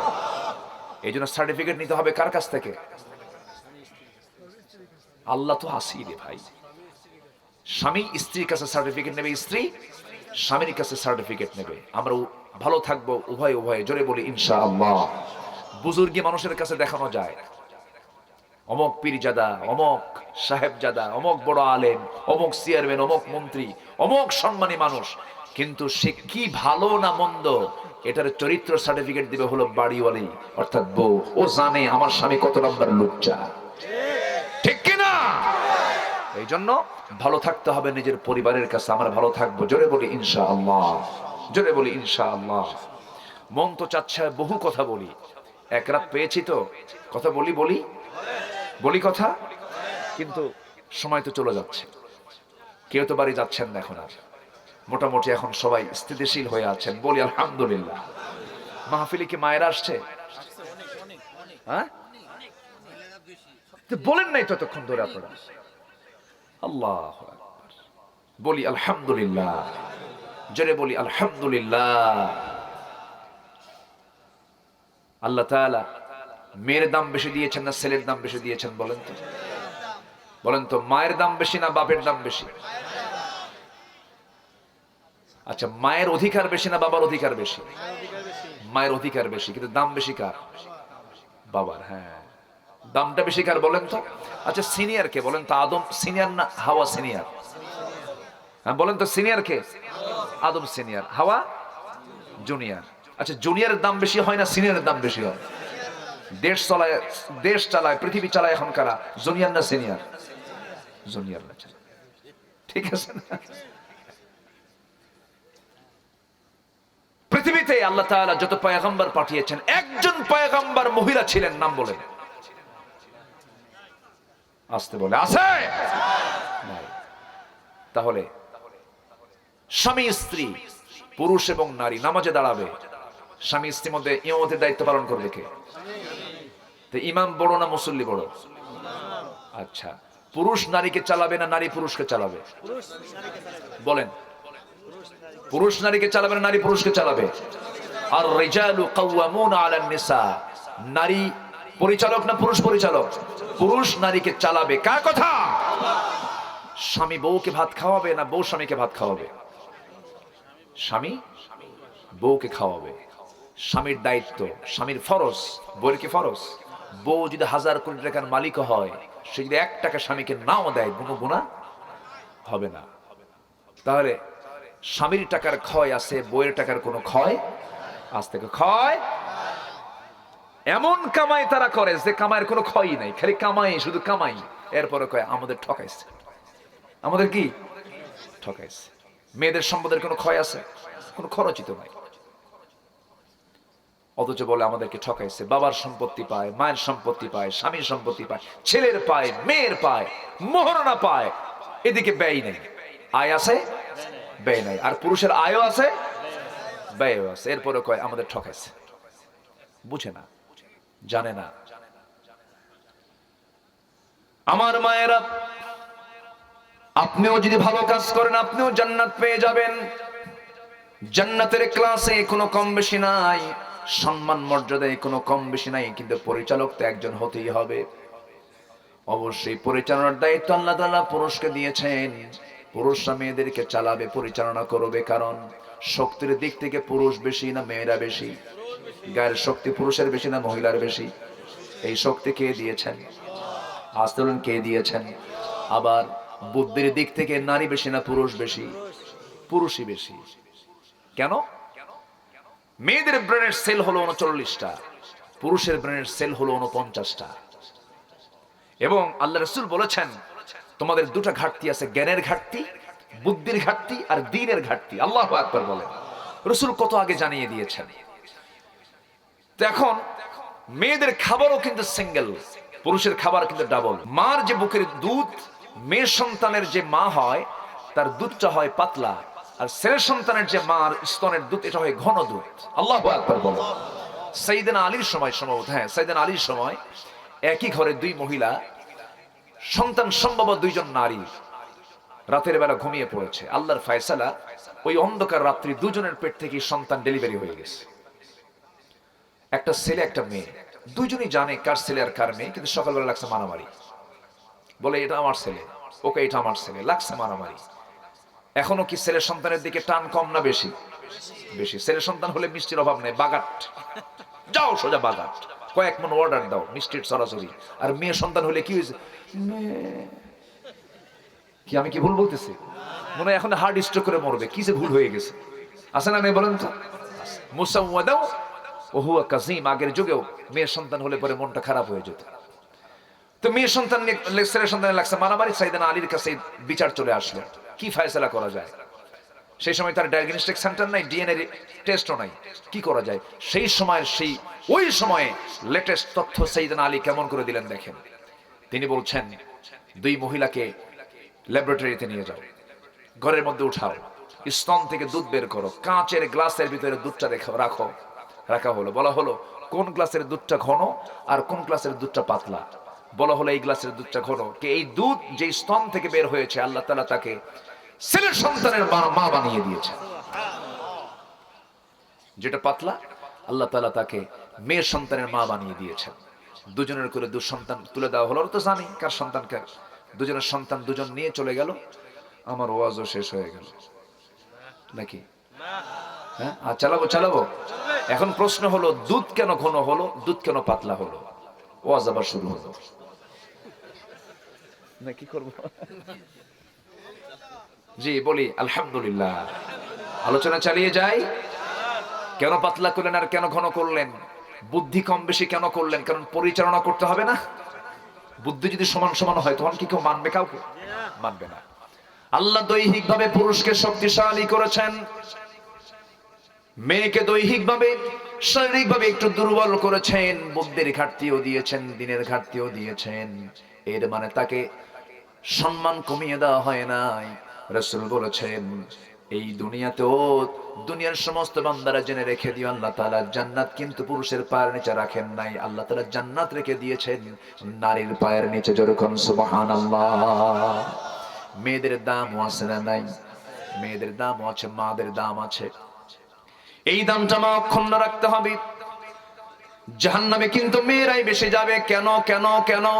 এর অন্যতম কারণ হলো মেয়েদের সবচাইতে বড় প্রবলেম হলো মেয়েরা তাদের সৌন্দর্যের পসরাগুলো পরপুরুষকে দেখায় দেয়। এটা কখনো করা যাবে না। আপনার সৌন্দর্যকে আপনি টিকে রাখবেন, কন্ট্রোলে রাখবেন, এটাকে রিজার্ভে রাখবেন, স্বামীর জন্য বরাদ্দ রাখবেন। পৃথিবীতে যত দামি দামি জিনিসগুলো আছে সব পর্দার মধ্যে থাকে। মুক্তা থাকে ঝিনুকের পেটে, ঝিনুক থাকে সমুদ্রের তলদেশে। সমুদ্রের তলদেশে থাকা ঝিনুকের পেটে মুক্তা। কত দামি জিনিস কত গভীরে পর্দার মধ্যে থেকে যায়। একজন নারীর দাম মুক্তার শুধু মতো নয়, আল্লাহ তাআলা নারীর দামটা এত দামি করে দিয়েছেন। আল্লাহ তাআলা বলেছেন জান্নাত নামক বড় নিয়ামত আমি মার পায়ের নিচে রেখে দিয়েছি। যেরকম সুবহানাল্লাহ। এই পৃথিবীতে দামি দামি কিছু মহিলা ছিলেন, সেই দামি দামি নারীগুলোকে আপনারা অনুসরণ করবেন, ফলো করবেন। একজন নারী ছিলেন আসিয়ার মতো মানুষ, নাম শোনেন নাই? কার বউ ছিলেন? কার বউ বলেন? ফেরাউনের বউ। ফেরাউনের বউ হওয়ার পরেও আসিয়া আলাইহিস সালাতু ওয়াস সালাম ফেরাউনের বউ হওয়ার পরেও, ফেরাউনের ঘরে থাকার পরেও তার ঈমান আছে না নাই?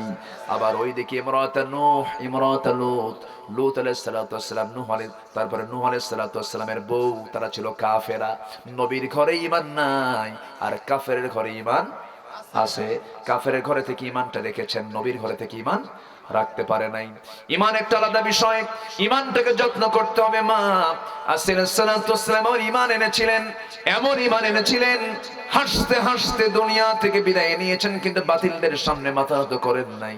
আসিয়া আলাইহিস সালাতু ওয়াস সালামের ইতিহাসটা কে না জানেন? কম বেশি সবাই জানেন।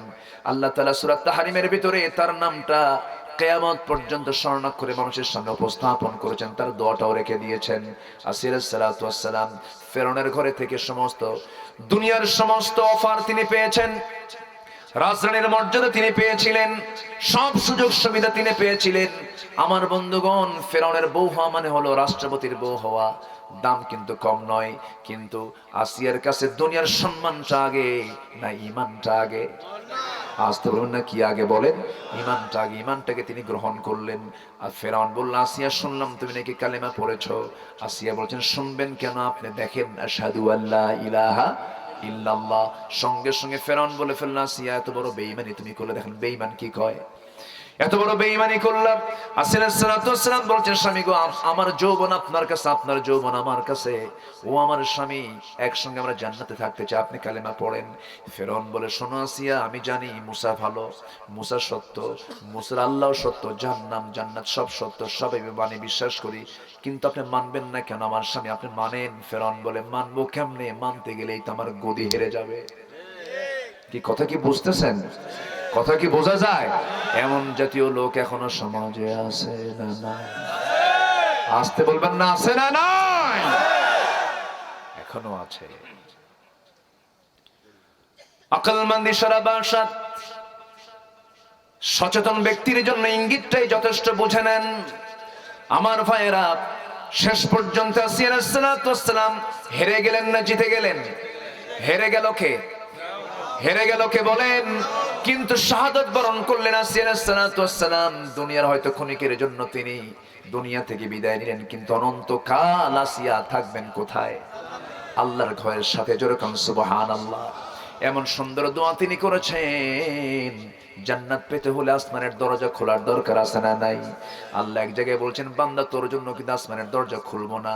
ওই সমস্ত বান্দার জন্য আল্লাহ রাব্বুল আলামিন বলছেন, লা তুফাত্তাহু লাহুম আবওয়াবুস সামাই ওয়ালা ইয়াদখুলুনাল জান্নাতা হাত্তা ইয়ালিজাল জামালু ফি সাম্মিল খিয়াত ওয়া কাযালিকা নাজজিল মুজরিমিন। আল্লাহ বলছেন, আমার আয়াত, ইন্নাল্লাযীনা কাযযাবু বিআয়াতিনা, আমার আয়াতকে যারা মিথ্যা প্রতিপন্ন করবে, ওয়াস্তাকবারু আনহা, এবং অহংকার দেখাবে, ওই সমস্ত বান্দার জন্য আসমানের কোন দরজা আমি আল্লাহ রাব্বুল আলামিন খুলবো না। তারা কখনো জান্নাত পাবে না। যেমন করে একটা সুঁয়ের ছিদ্র পথে উট প্রবেশ অসম্ভব, ওদের জন্য জান্নাত প্রবেশ তেমনই অসম্ভব। কার কথা? রেগে গিয়ে আল্লাহ তাআলা এই কথা বলেছেন। তাহলে জান্নাত পাওয়ার জন্য আসমানের দরজা বন্ধ রাখা দরকার না খোলা দরকার? আসলে আল্লাহ তাআলা আসিয়ার আমলের কারণে আল্লাহ তাআলা আসমানের দরজা খুলে দিলেন। আসিয়া আলাইহিস সালাতু ওয়াস সালাম দুনিয়া থেকে যখন বিদায় নেবেন, ফেরাউন বলছে, আসিয়া শোন, আমার একটা দাসী নাকি ইসলাম কবুল করছে, আমি ওকে মেরে ফেলবো তোর চোখের সামনে। দাসীকে নিয়ে আসা হলো, সামনে এনে হাতের মধ্যে পেরেক ঢুকালো, পায়ের মধ্যে পেরেক ঢুকালো, 4 হাত পা পেরেক দিয়ে ঢুকায়া, পেরেক দিয়ে 4 হাত পা আটকে ফেলে দিয়েছে, একটা করে অঙ্গ কেটে ফেলে। আর বলছে, আসিয়া রে, একই কায়দায় তোকে দুনিয়া থেকে বিদায় করব, এখনো সিদ্ধান্ত নেই। আসিয়া বলছেন, আপনি আমাকে মৃত্যুর হুমকি দেখান, কিন্তু আমি তো মৃত্যুই চাচ্ছি, কারণ মৃত্যুবরণ না করলে আমার আল্লাহর সঙ্গে সাক্ষাৎ হবে না। আমি তো মৃত্যুই চাচ্ছি, কারণ মৃত্যু আমার একমাত্র বাধা আল্লাহর সঙ্গে সাক্ষাৎ করতে নিয়া। মৃত্যুকে আমি আলিঙ্গন করতে চাই। ফেরাউন করলো কি, হামানকে নিয়ে বসলো। ফিরআউন ওয়া হামান ওয়া জুনুদাহুমা, হামানকে ডাক দিয়ে বলে, দেখো তো কি করা যায়, বউটা নিয়ে বড় মুসিবতে পড়লাম। হামান বলছে, বুকের শত্রু বড় শত্রু, তাকে মাইনাস করে ফেলো। এই পৃথিবীতে হত্যা রাজনীতি প্রথম শুরু করেছিল ফেরাউন, বউকেও ছাড়ে নাই, ঠিক কি না? পথের কাটা মনে করে বিদায় করে দিয়েছে, এখনো পথের কাটা মনে করে মানুষকে হত্যা করে আছে না নাই? আসিয়া আলাইহিস সালাতু ওয়াস সালামকে যখন ওই তাগুতের শক্তি, যখন ফেরাউন যখন নিজেই যখন বলে ফেললো তোকে দুনিয়া থেকে বিদায় করব, জল্লাদটা রেডি হয়ে গেল। জল্লাদ তার সামনে করাত নিয়ে দাঁড়ায় আছে। ফেরাউন ইঙ্গিত দিয়ে দিল, করাতটা কপালে লাগালো, শেষবারের মতো বলল, আসিয়া এখনো সময় আছে, তুমি কি করবা বলো। আসিয়া আলাইহিস সালাতু ওয়াস সালাম বলছেন, আমার প্রতি অত্যাচার যত বাড়বে আমার ঈমান তত পাকা হয়ে যাবে। আস্তে করে হাতটা উঁচু করে আসমানের দিকে তাকায় বলছেন, সূরা তাহরিম সাক্ষী হয়ে আছে, তিনি দোয়া করছেন, রব্বি বিনিলি ইনদাকা বাইতান ফিল জান্নাতি ওয়া নাজ্জিনি মিন ফিরআউনা ওয়া আমালি। ও আল্লাহ, তুমি আমার জন্য বানায়া দাও ইনদাকা, তোমার কাছে, বাইতান একটা ঘর, বুয়ুতুনের বহুবচন বাইতুন, বাইতান একটা ঘর, ফিল জান্নাহ জান্নাতের মধ্যে, ওয়া নাজ্জিনি আমাকে বাঁচাও, মিন ফিরআউনা ফিরআউন থেকে, ওয়া আমালিহি তার দুষ্কর্ম থেকে, তুমি আল্লাহ আমাকে বাঁচায়া এমন একটা ঘর তুমি আমাকে দিবা আল্লাহ, যে ঘরটা তোমার ঘরের দেওয়ালের সাথে থাকবে। আমি তোমার কাছে যেতে চাই, তুমি আমারে নিয়ে যাও। আমি দুনিয়াতে থাকতে চাই না, তোমার সঙ্গে আমার সম্পর্ক আমি করতে চাই। আমার বন্ধুগণ, এই দুনিয়াতে বন্ধু তো আমার কেউ নয়, দিন শেষে আমার বন্ধু একমাত্র কেবলমাত্র আমার কে? ইন্নামা ওয়ালিয়ুকুমুল্লাহু ওয়া রাসূলুহু ওয়াল্লাযীনা আমানু। ঈমানদারদের বন্ধু দুনিয়াতে 3 জন বন্ধু হবে। 1 নম্বর হলো আল্লাহ, নাম্বার 2 হলো রাসূল, নাম্বার 3 হলো ঈমানদার। ভাইয়েরা পরস্পর পরস্পরের ভাই ভাই হয়ে যাবে, এই বন্ধুত্বগুলো আজীবন থেকে যাবে, এই বন্ধুত্বগুলো আমরা টিকে রাখবো। বাকি সমস্ত বন্ধুত্বগুলো হলো ভুয়া, খণ্ডকালীন, খুব সীমিত সময়ের জন্য। স্বামী আজকে আছে কালকে নাই, বউ আজকে আছে কালকে নাই, সন্তান আছে, মরে গেলেই সব শেষ হয়ে যাবে। কিন্তু আল্লাহ এবং আল্লাহ রাসূল কখনো শেষ হবেন? দরকার আছে না নাই বলেন? আসতে বলবেন না আছে না নাই? আছে। এই জন্য আমার বন্ধুগণ, ঈমান টেনেছি আমরা, ঈমানটাকে আমরা ফ্রেশ রাখবো, সন্দেহ মুক্ত রাখবো। সুম্মা লাম ইয়ারতাবু, সন্দেহ মুক্ত ঈমান আমরা আনবো।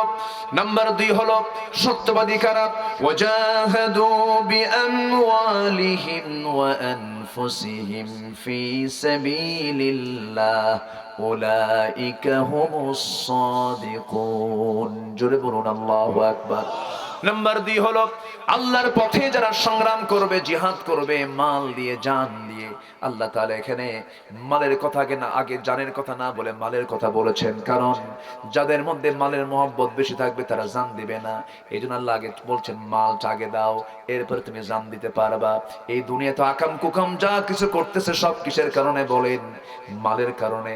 আল্লাহ বলছেন মালের মহব্বতটা তোমার কমলে জানতে দিয়ে তোমার আপত্তি থাকবে না। আল্লাহ তাআলা দুটোই চাচ্ছেন।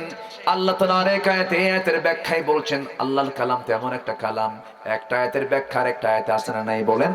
আল্লাহ তাআলা আরেক জায়গায় বলছেন, ইন্নাল্লাহা আশতারা মিনাল মুমিনিনা আনফুসাহুম ওয়া আমওয়ালাহুম বিআন্না লাহুমুল জান্নাহ يقاتلون في سبيل الله فيقتلون ويقتلون وعدا عليه حقا في التوراة والإنجيل والقرآن জোরে বলুন আল্লাহু আকবার। আরো জোরে বলুন আল্লাহু আকবার। সূরা তাওবার 111 নম্বর আয়াত আল্লাহ রাব্বুল আলামিন বলছেন, আল্লাহ তাআলা মুমিনের জান এবং মালকে জান্নাতের বিনিময়ে কিনে নিয়েছেন। এরা কি করবে? আল্লাহর পথে সংগ্রাম করবে, শহীদ হয়ে যাবে অথবা অন্য কাউকে দুনিয়া থেকে বিদায় করবে। আল্লাহ তাআলা জান এবং মাল কিনে নিয়েছেন। সেই জান এবং মালকে আমরা আল্লাহকে দিতে পারবো না? সবাইকে দিতে পারবো না। আল্লাহ বুঝায় দিবেন আমাকে জান্নাত। আমরা জান্নাতকে নিতে চাই না। জান এবং মাল দেব কার পথে? আসতে বলবেন না কার পথে? নামাজ পড়বো কয় ওয়াক্ত? আসতে বলবেন না কয় ওয়াক্ত? দুঃখে বুকটা ফেটে যায়, দুঃখে বুকটা ফেটে যায়। আজকে স্বাধীনতার 52 বছর 53 বছর চলছে। আজকে 20 কোটি বাংলাদেশের মানুষ, তার 18 কোটি মুসলমান, কিন্তু 18 কোটি মুসলমানের অধিকাংশ আজকে নামাজ পড়ে না। এই নিয়ে জাতির কোনো মাথা ব্যথা নাই। অথচ জাহান্নামে যাওয়ার 1 নম্বর অপকর্ম হলো কি? ছেড়ে দেওয়া। আসতে বলবেন না কি? ছেড়ে দেওয়া। শুধু মডেল মসজিদ বানালে হবে না, মডেল মুসল্লি আগে বানানোর দরকার আছে না নাই বলেন? আছে না নাই? আমরা মুসল্লি হব মডেল, জোরে বলি ইনশাআল্লাহ। আমার নবীর মসজিদ ছিল কাঁচা, আর আমার নবীর মুসল্লিদের ঈমান ছিল পাকা। আর আজকের দুনিয়ার মসজিদগুলো হয়ে গেছে পাকা, আর মুসল্লি হয়ে গেছে কাঁচা। আসল মুসল্লি শুক্রবারের না 5 ওয়াক্ত? বলেন বলেন বলেন বলেন। রেগুলার না ইররেগুলার? রেগুলার মুসল্লি হলো প্রকৃত মুসল্লি। শুক্রবারে শুক্রালি চলে যায়, প্রথম কাতারে গিয়ে জায়গা নিয়ে মারামারি করে। আছে না নাই? 5 ওয়াক্ত মুসল্লি জায়গা পায় না। সভাপতি জোর করে হয়েছে সুদখোর, ঠিক কিনা? সেক্রেটারি মদখোর, আর ক্যাশিয়ার ঘুষখোর। ভুল বলতেছি আমি? 3 জন 3 পদে বসে গেছে। খতিব খুতবা দিবেন কেমনে? জুমার দিন খুতবা দিতে নিয়ে খতিব হঠাৎ করে আয়াতের মধ্যে, আলোচনার মধ্যে বলে ফেলছেন, লা তাকুলুর রিবা দাআফা মুদাআফা, চক্রাকারে সুদ খাইও না। এই ওয়াজ করতে করতে খতিব কাম পায় নাই, কাজ পায় নাই, সবাদের চোখের দিকে তাকায় ওয়াজটা করছে। খুতবা শেষ, নামাজ শেষ, খতিবের দিকে সভাপতির চোখ রাঙ্গায় আসে, বলে হুজুর আপনি সুদের বিরুদ্ধে ওয়াজ করবেন ভালো কথা, আমার দিকে চেয়ে থেকে ওয়াজ করলেন কেন? কি কথা কি বুঝতেছেন? আমি কি ভুল বলছি? দখল করতে করতে মসজিদ কমিটিও দখল করে ফেলছে, নামাজ নাই। ঘাট ধাক্কা দিয়ে বের করে দেওয়া দরকার কমিটি থেকে, ঠিক কিনা? ইন্নামা ইয়ামুরু মাসাজিদাল্লাহি মান আমানা বিল্লাহ। মসজিদের দায়িত্ব পালন করবেন নামাজি না বেনামাজি? বলেন নামাজি না বেনামাজি? চরিত্রহীন না চরিত্রবান? সারা বছর নামাজ পড়ে না, শুক্রবারে পথ ঠিক রাখার জন্য খদ্দরের পাঞ্জাবি আর কি বলে মসমসা লুঙ্গি, ওই যে মানে কি দেওয়া, মার দেওয়া লুঙ্গি আর খদ্দরের পাঞ্জাবি, খালি আওয়াজ দিয়ে দিয়ে, হ্যাঁ খসর খসর করে, হ্যাঁ খসর বলতে পারতেছি না, খসর খসর আওয়াজ নিয়ে মসজিদের প্রথম কাতারে বসে বলে হুজুর ভালো করে আওয়াজ করেন, মামলা কিন্তু রেডি আছে। এরকম হুমকি দাতা মুসল্লি আছে না নাই? আচ্ছা, এমন মুসল্লি হওয়া যাবে না। আমরা 5 ওয়াক্ত নামাজ পড়বো, রাজি আছি না ইনশাআল্লাহ? আল্লাহ তুমি সবাইকে কবুল করো, জোরে বলি আমিন।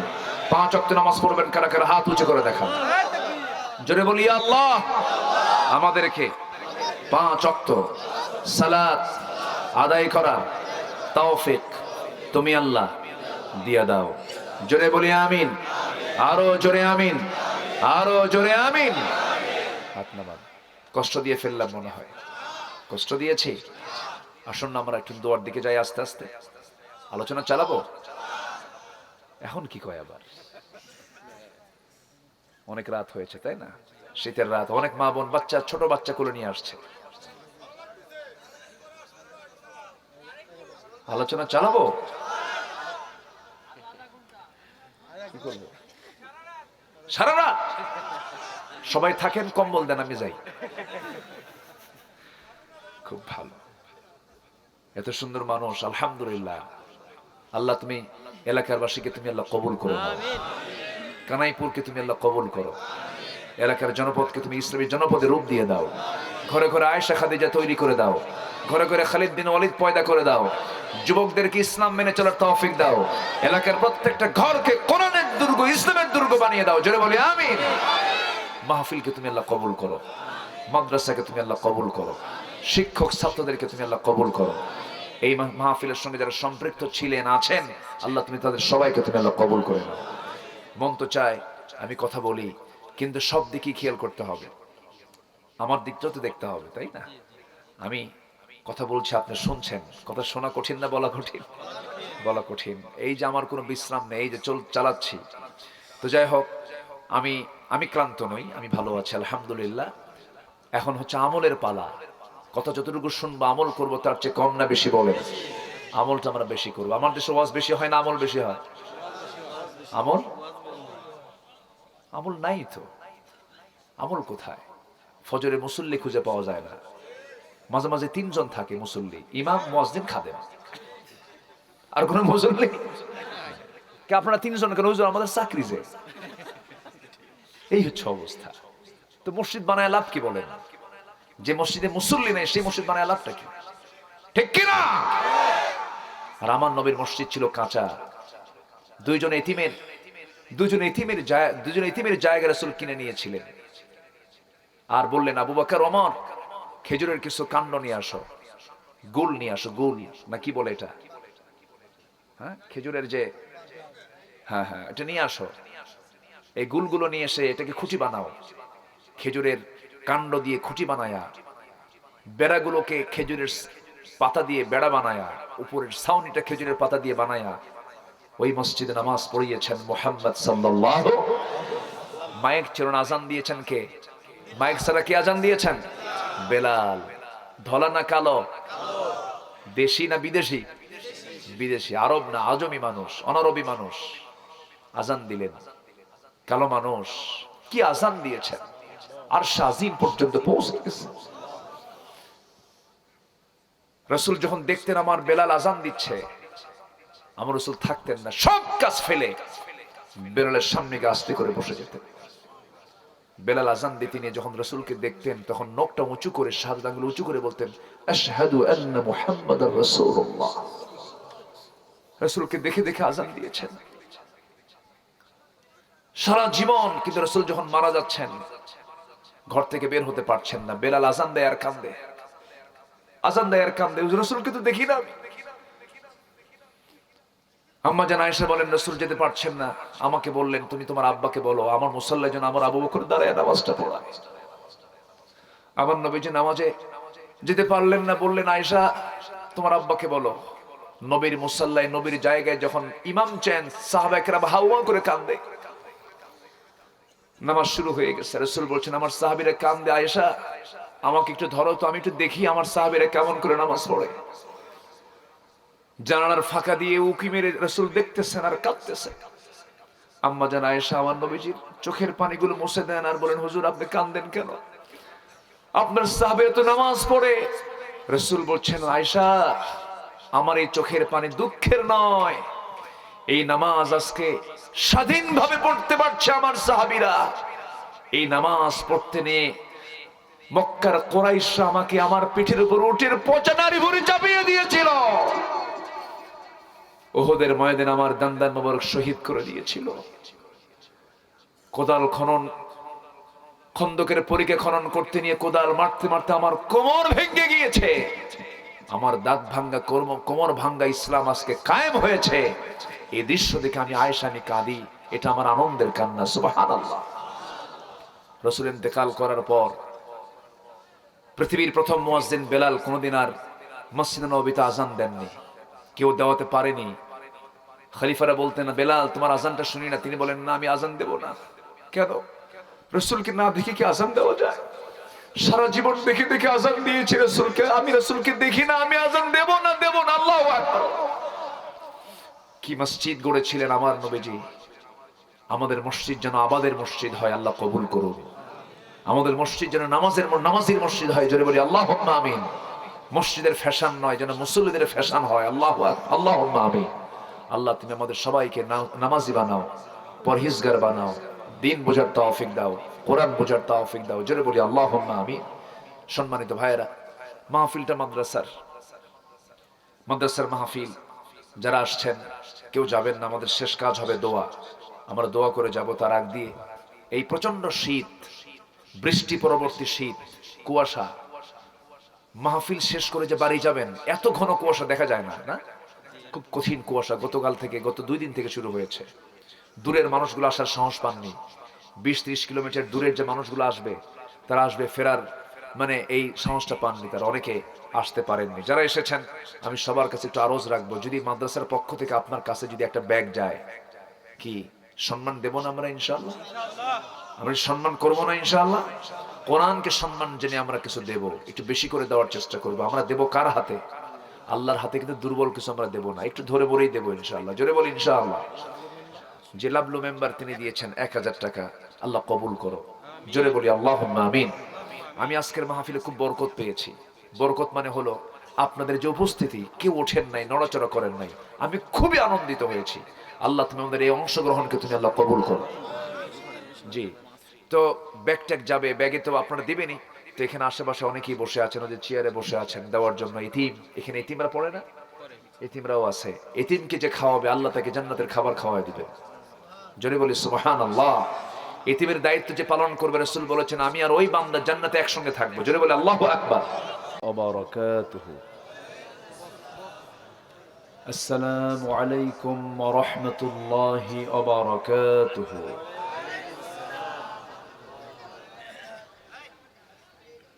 إن الحمد لله الأكرم الذي خلق الإنسان وكرم وعلمه من البيان ما لم يعلم، فسبحان الذي لا يحصى امتنانه باللسان ولا بالقلم. نشهد أن لا إله إلا الله وحده لا شريك له، ونشهد أن سيدنا وحبيبنا ومولانا محمدا عبده ورسوله الذي أرسله بالحق بشيرا ونذيرا وداعيا إلى الله بإذنه وسراجا وقمرا منيرا. فقد قال الله تعالى في كلامه المجيد وفرقانه الحميد: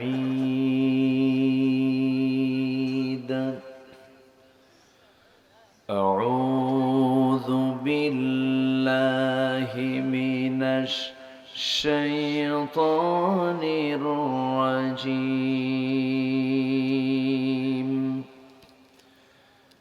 بسم الله الرحمن الرحيم.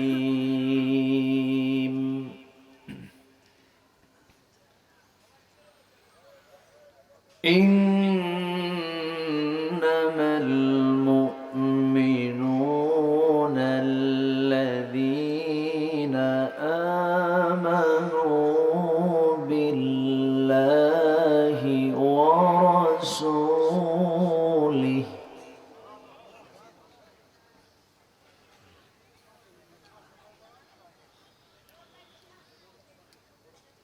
ورسوله ثم لم يرتابوا وجاهدوا بأموالهم وأنفسهم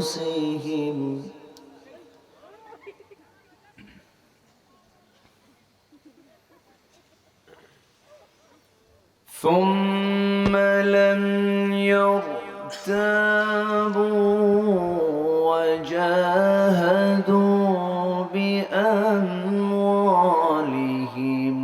وأنفسهم في سبيل الله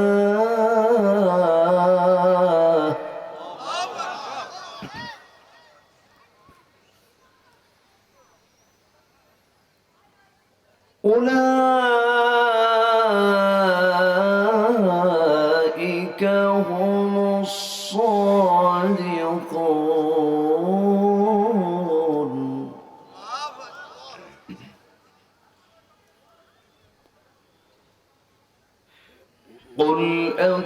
قل أتعلمون الله بدينكم والله يعلم ما في السماوات وما في الأرض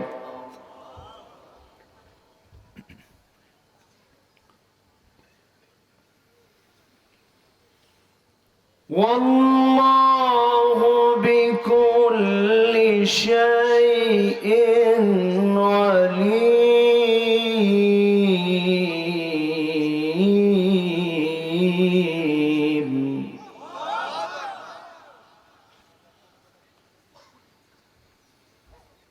يمنون عليك أن أسلموا قل لا تمنوا علي إسلامكم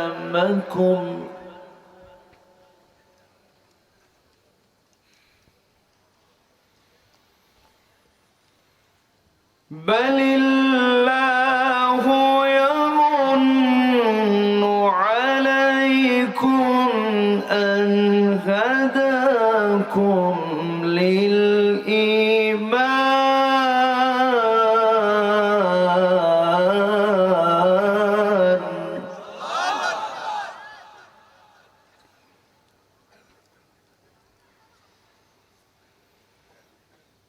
يمن عليكم أن هداكم للإيمان إن كنتم صادقين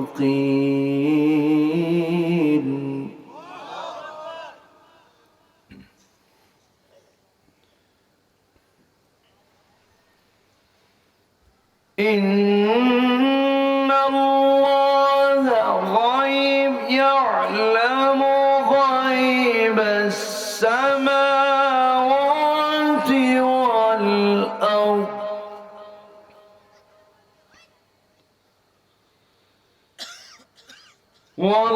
والله بصير بما تعملون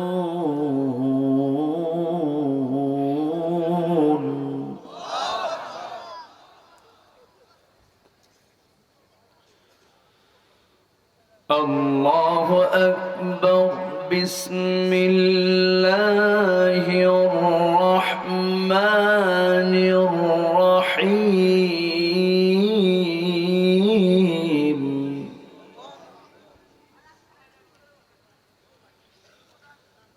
إن الله وملائكته يصلون على النبي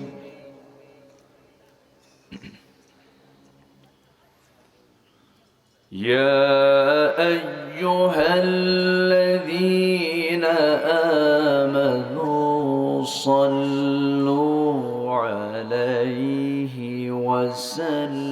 وسلموا تسليما اللهم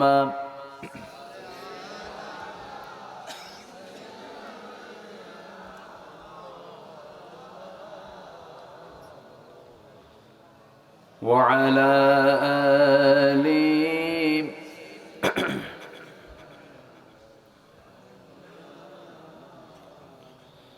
একটু মোহাম্মত দিয়ে নবীর প্রেমে মাতোয়ারা হয়ে জবান খুলে সবাই বলুন আল্লাহুম্মা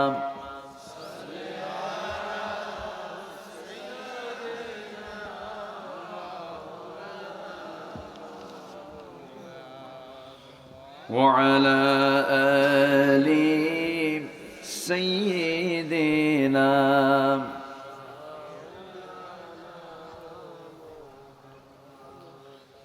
তায়েফের কথা ভেবে কাঁদে শুধু দুনয়ন এমন দরদি পেতে কাঁদে মন অনুক্ষণ কাঁদে মন অনুক্ষণ ওহুদে দাঁত হারা আহমদ যখন লৌহ মাখা কিয়ামতে উঠবে তখন জিহাদ না করে কিভাবে দেখাবে তুমি চাঁদ চেহারা রূপে ওয়াতুল আল্লাহুম্মা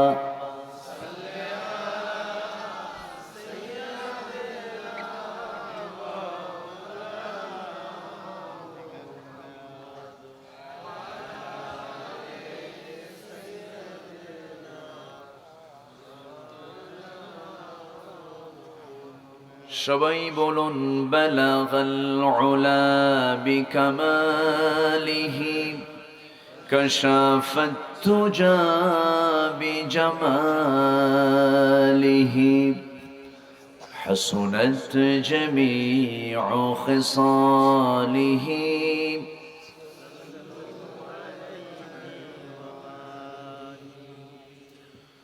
سورة يوسف بداري حكمة لقمان ما قاري قرآن باري يهدي لسان ما بلغ العلا كشف التجى بجماله حسنت جميع خصاله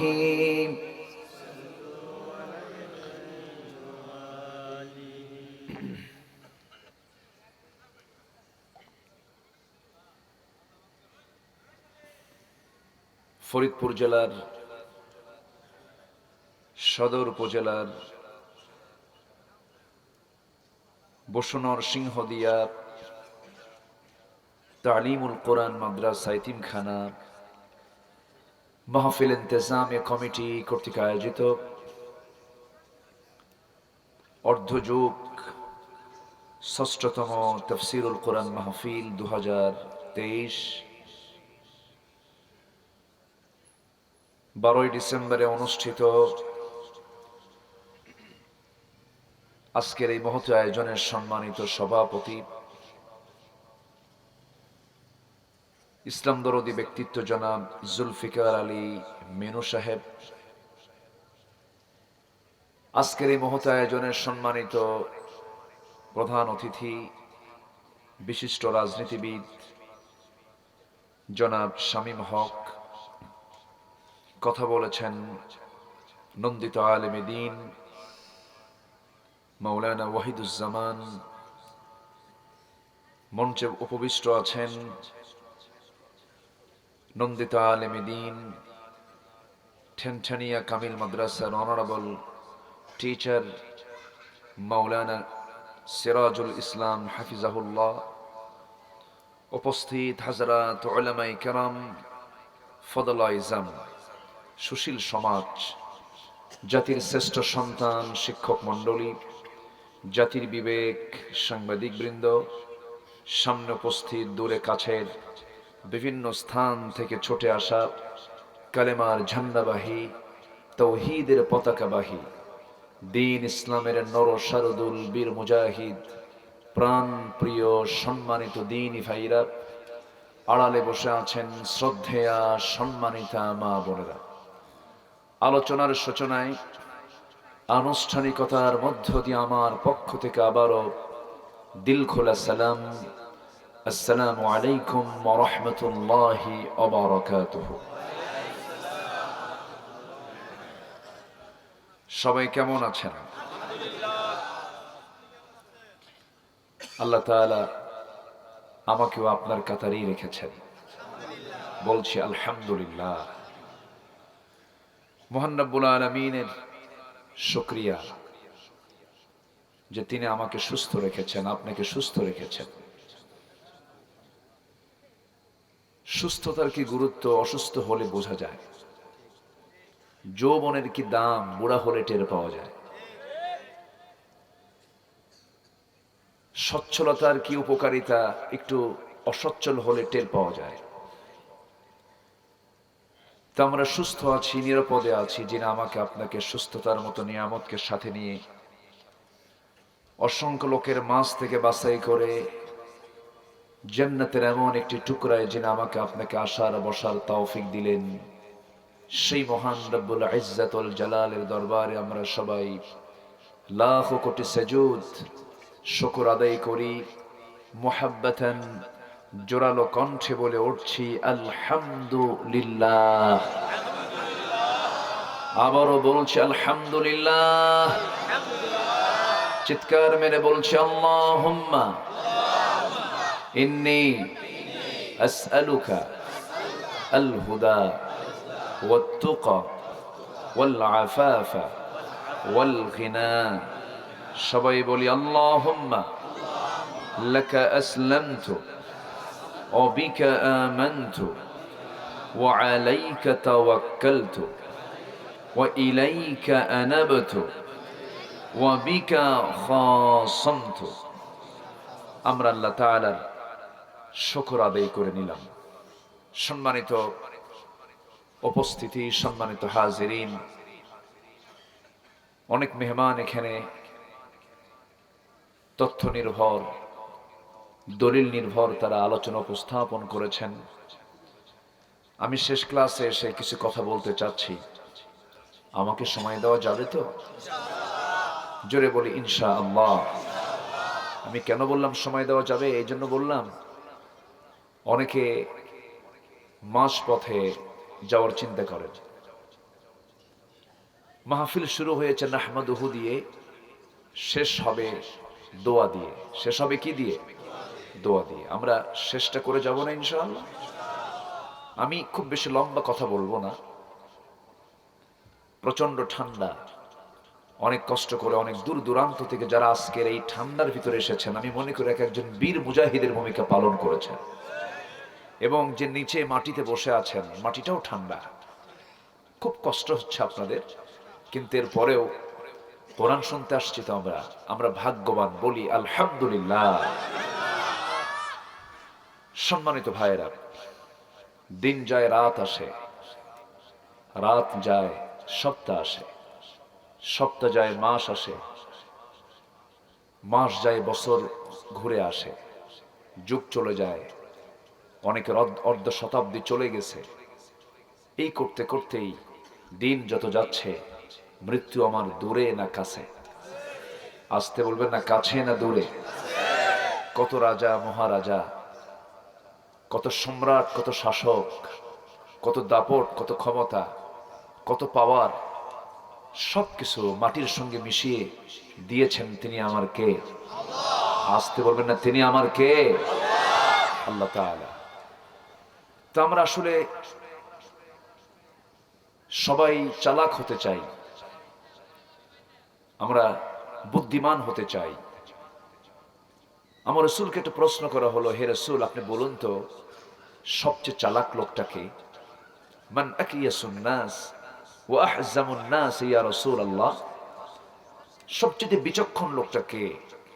আমার নবীজি বললেন, ক্বালা আকসারুকুম যিকরাল মাউত ওয়া আকসারুহুম ইস্তি'দাদা, তোমাদের মধ্যে সেই লোকটাই সবচেয়ে বিচক্ষণ এবং চালাক যে মৃত্যুর কথা বেশি বেশি স্মরণ করে। জোরে বলি আলহামদুলিল্লাহ। তাহলে আমাদের যদি বেশি বুদ্ধিমান হতে হয়, আমরা বেশি করে স্মরণ করব কিসের কথা? মৃত্যুর কথা চিন্তা করলে অতি লোভ আসে না। মৃত্যুর কথা চিন্তা করলে মানুষকে ঠকানোর চিন্তা মাথায় আসে না। অতি লোভ চিন্তা করলে কি বলে, মৃত্যুর কথা চিন্তা করলে অহংকার আসে না। মৃত্যুর কথা চিন্তা করলে মানুষকে ঠকানোর চিন্তা আসে না। মৃত্যুর কথা চিন্তা করলে কোনো হারাম কাজে নিজেকে জড়ানোর চিন্তা মাথায় আসে না। তাহলে মানুষ ভালো হবে কিসের চিন্তা দিয়া? বলেন কিসের চিন্তা দিয়া? মৃত্যুর চিন্তা নিয়ে। এজন্য আমরা একটু বুদ্ধিমান হব। নবীর ভাষায় সেই বুদ্ধিমান যে মৃত্যুর কথা বেশি স্মরণ করে। সম্মানিত ভাইয়েরা, আল্লাহ তাআলা মরতে মানা করেছেন এক জায়গায়, তুমি মরো না। এক জায়গায় বলছে না, ওয়ালা তামুতুন্না, মরো না, কখনো মরো না। কার কথা? আল্লাহর কথা। কেন বলছেন? এটা কি রাগে না আদরে?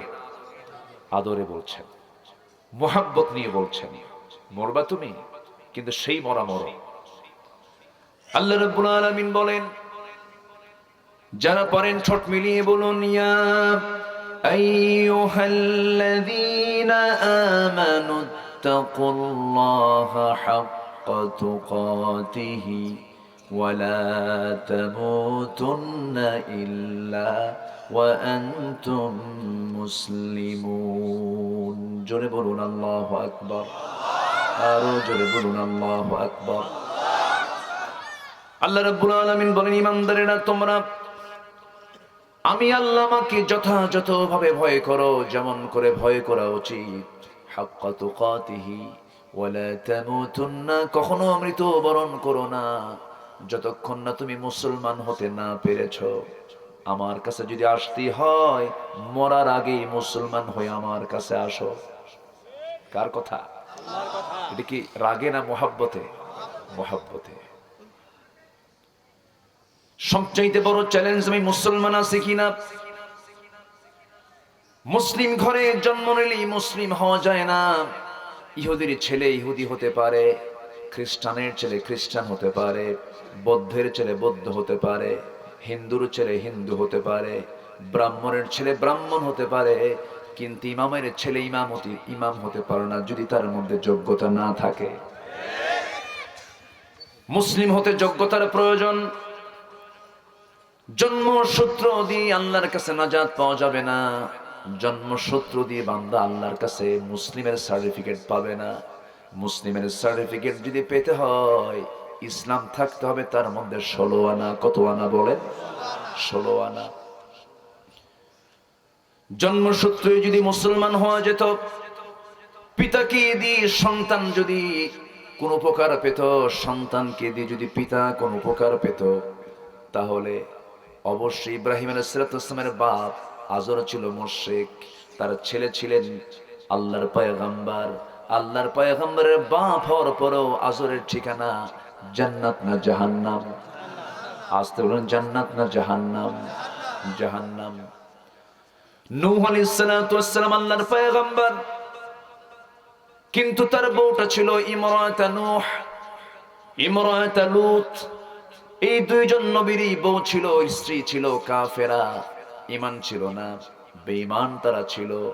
নবীর বউ হওয়ার পরও তাদের ঠিকানা হবে জান্নাত না জাহান্নাম? কি নাই? ইসলাম নাই, ঈমান নাই। ঈমান থাকলে মুমিন, ইসলাম থাকলে মুসলিম। ঈমান নাই মুমিন নয়, ইসলাম নাই মুসলিম নয়। ঠিক কি না?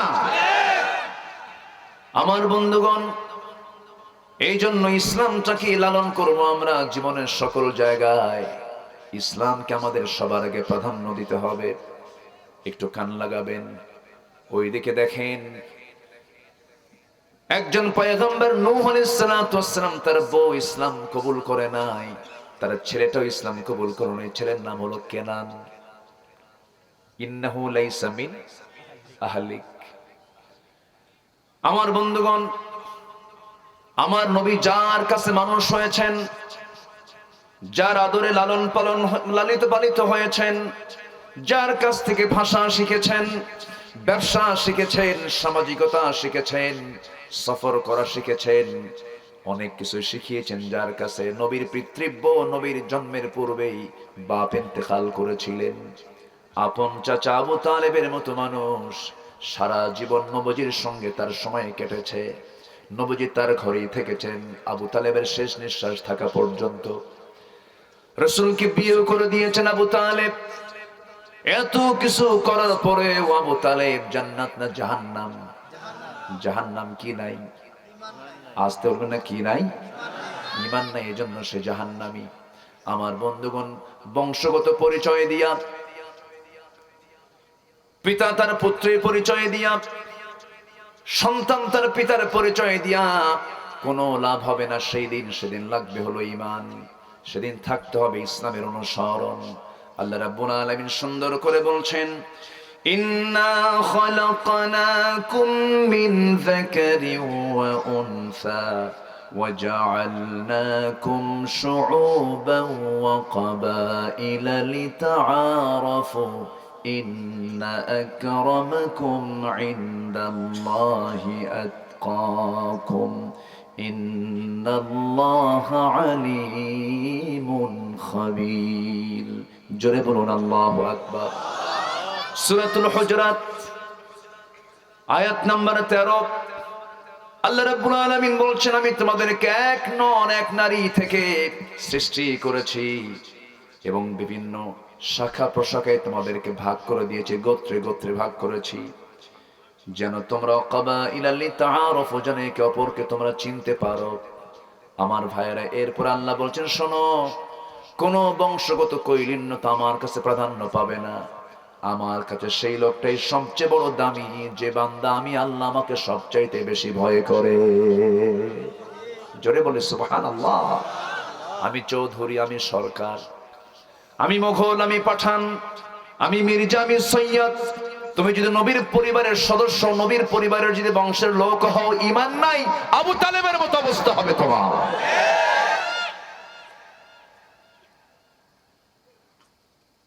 আমার বন্ধুগণ, বহু কথা আছে, আস্তে আস্তে করে মূল আলোচনার দিকে চলে যাই। আমার অভ্যাস অনুযায়ী আমি তেলাওয়াত দিয়ে আলোচনা শুরু করি।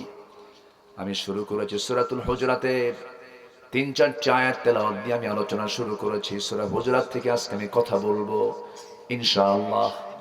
সূরা হুজুরাতে আল্লাহ রাব্বুল আলামিন বান্দাকে 10টা অর্ডার দিয়েছেন। কয়টা অর্ডার? 10টা হুকুম তিনি দিয়েছেন। আমরা 10টা হুকুম একটা একটা করে শুনে যাব। জোরে বলি ইনশাআল্লাহ, আরো জোরে বলি ইনশাআল্লাহ।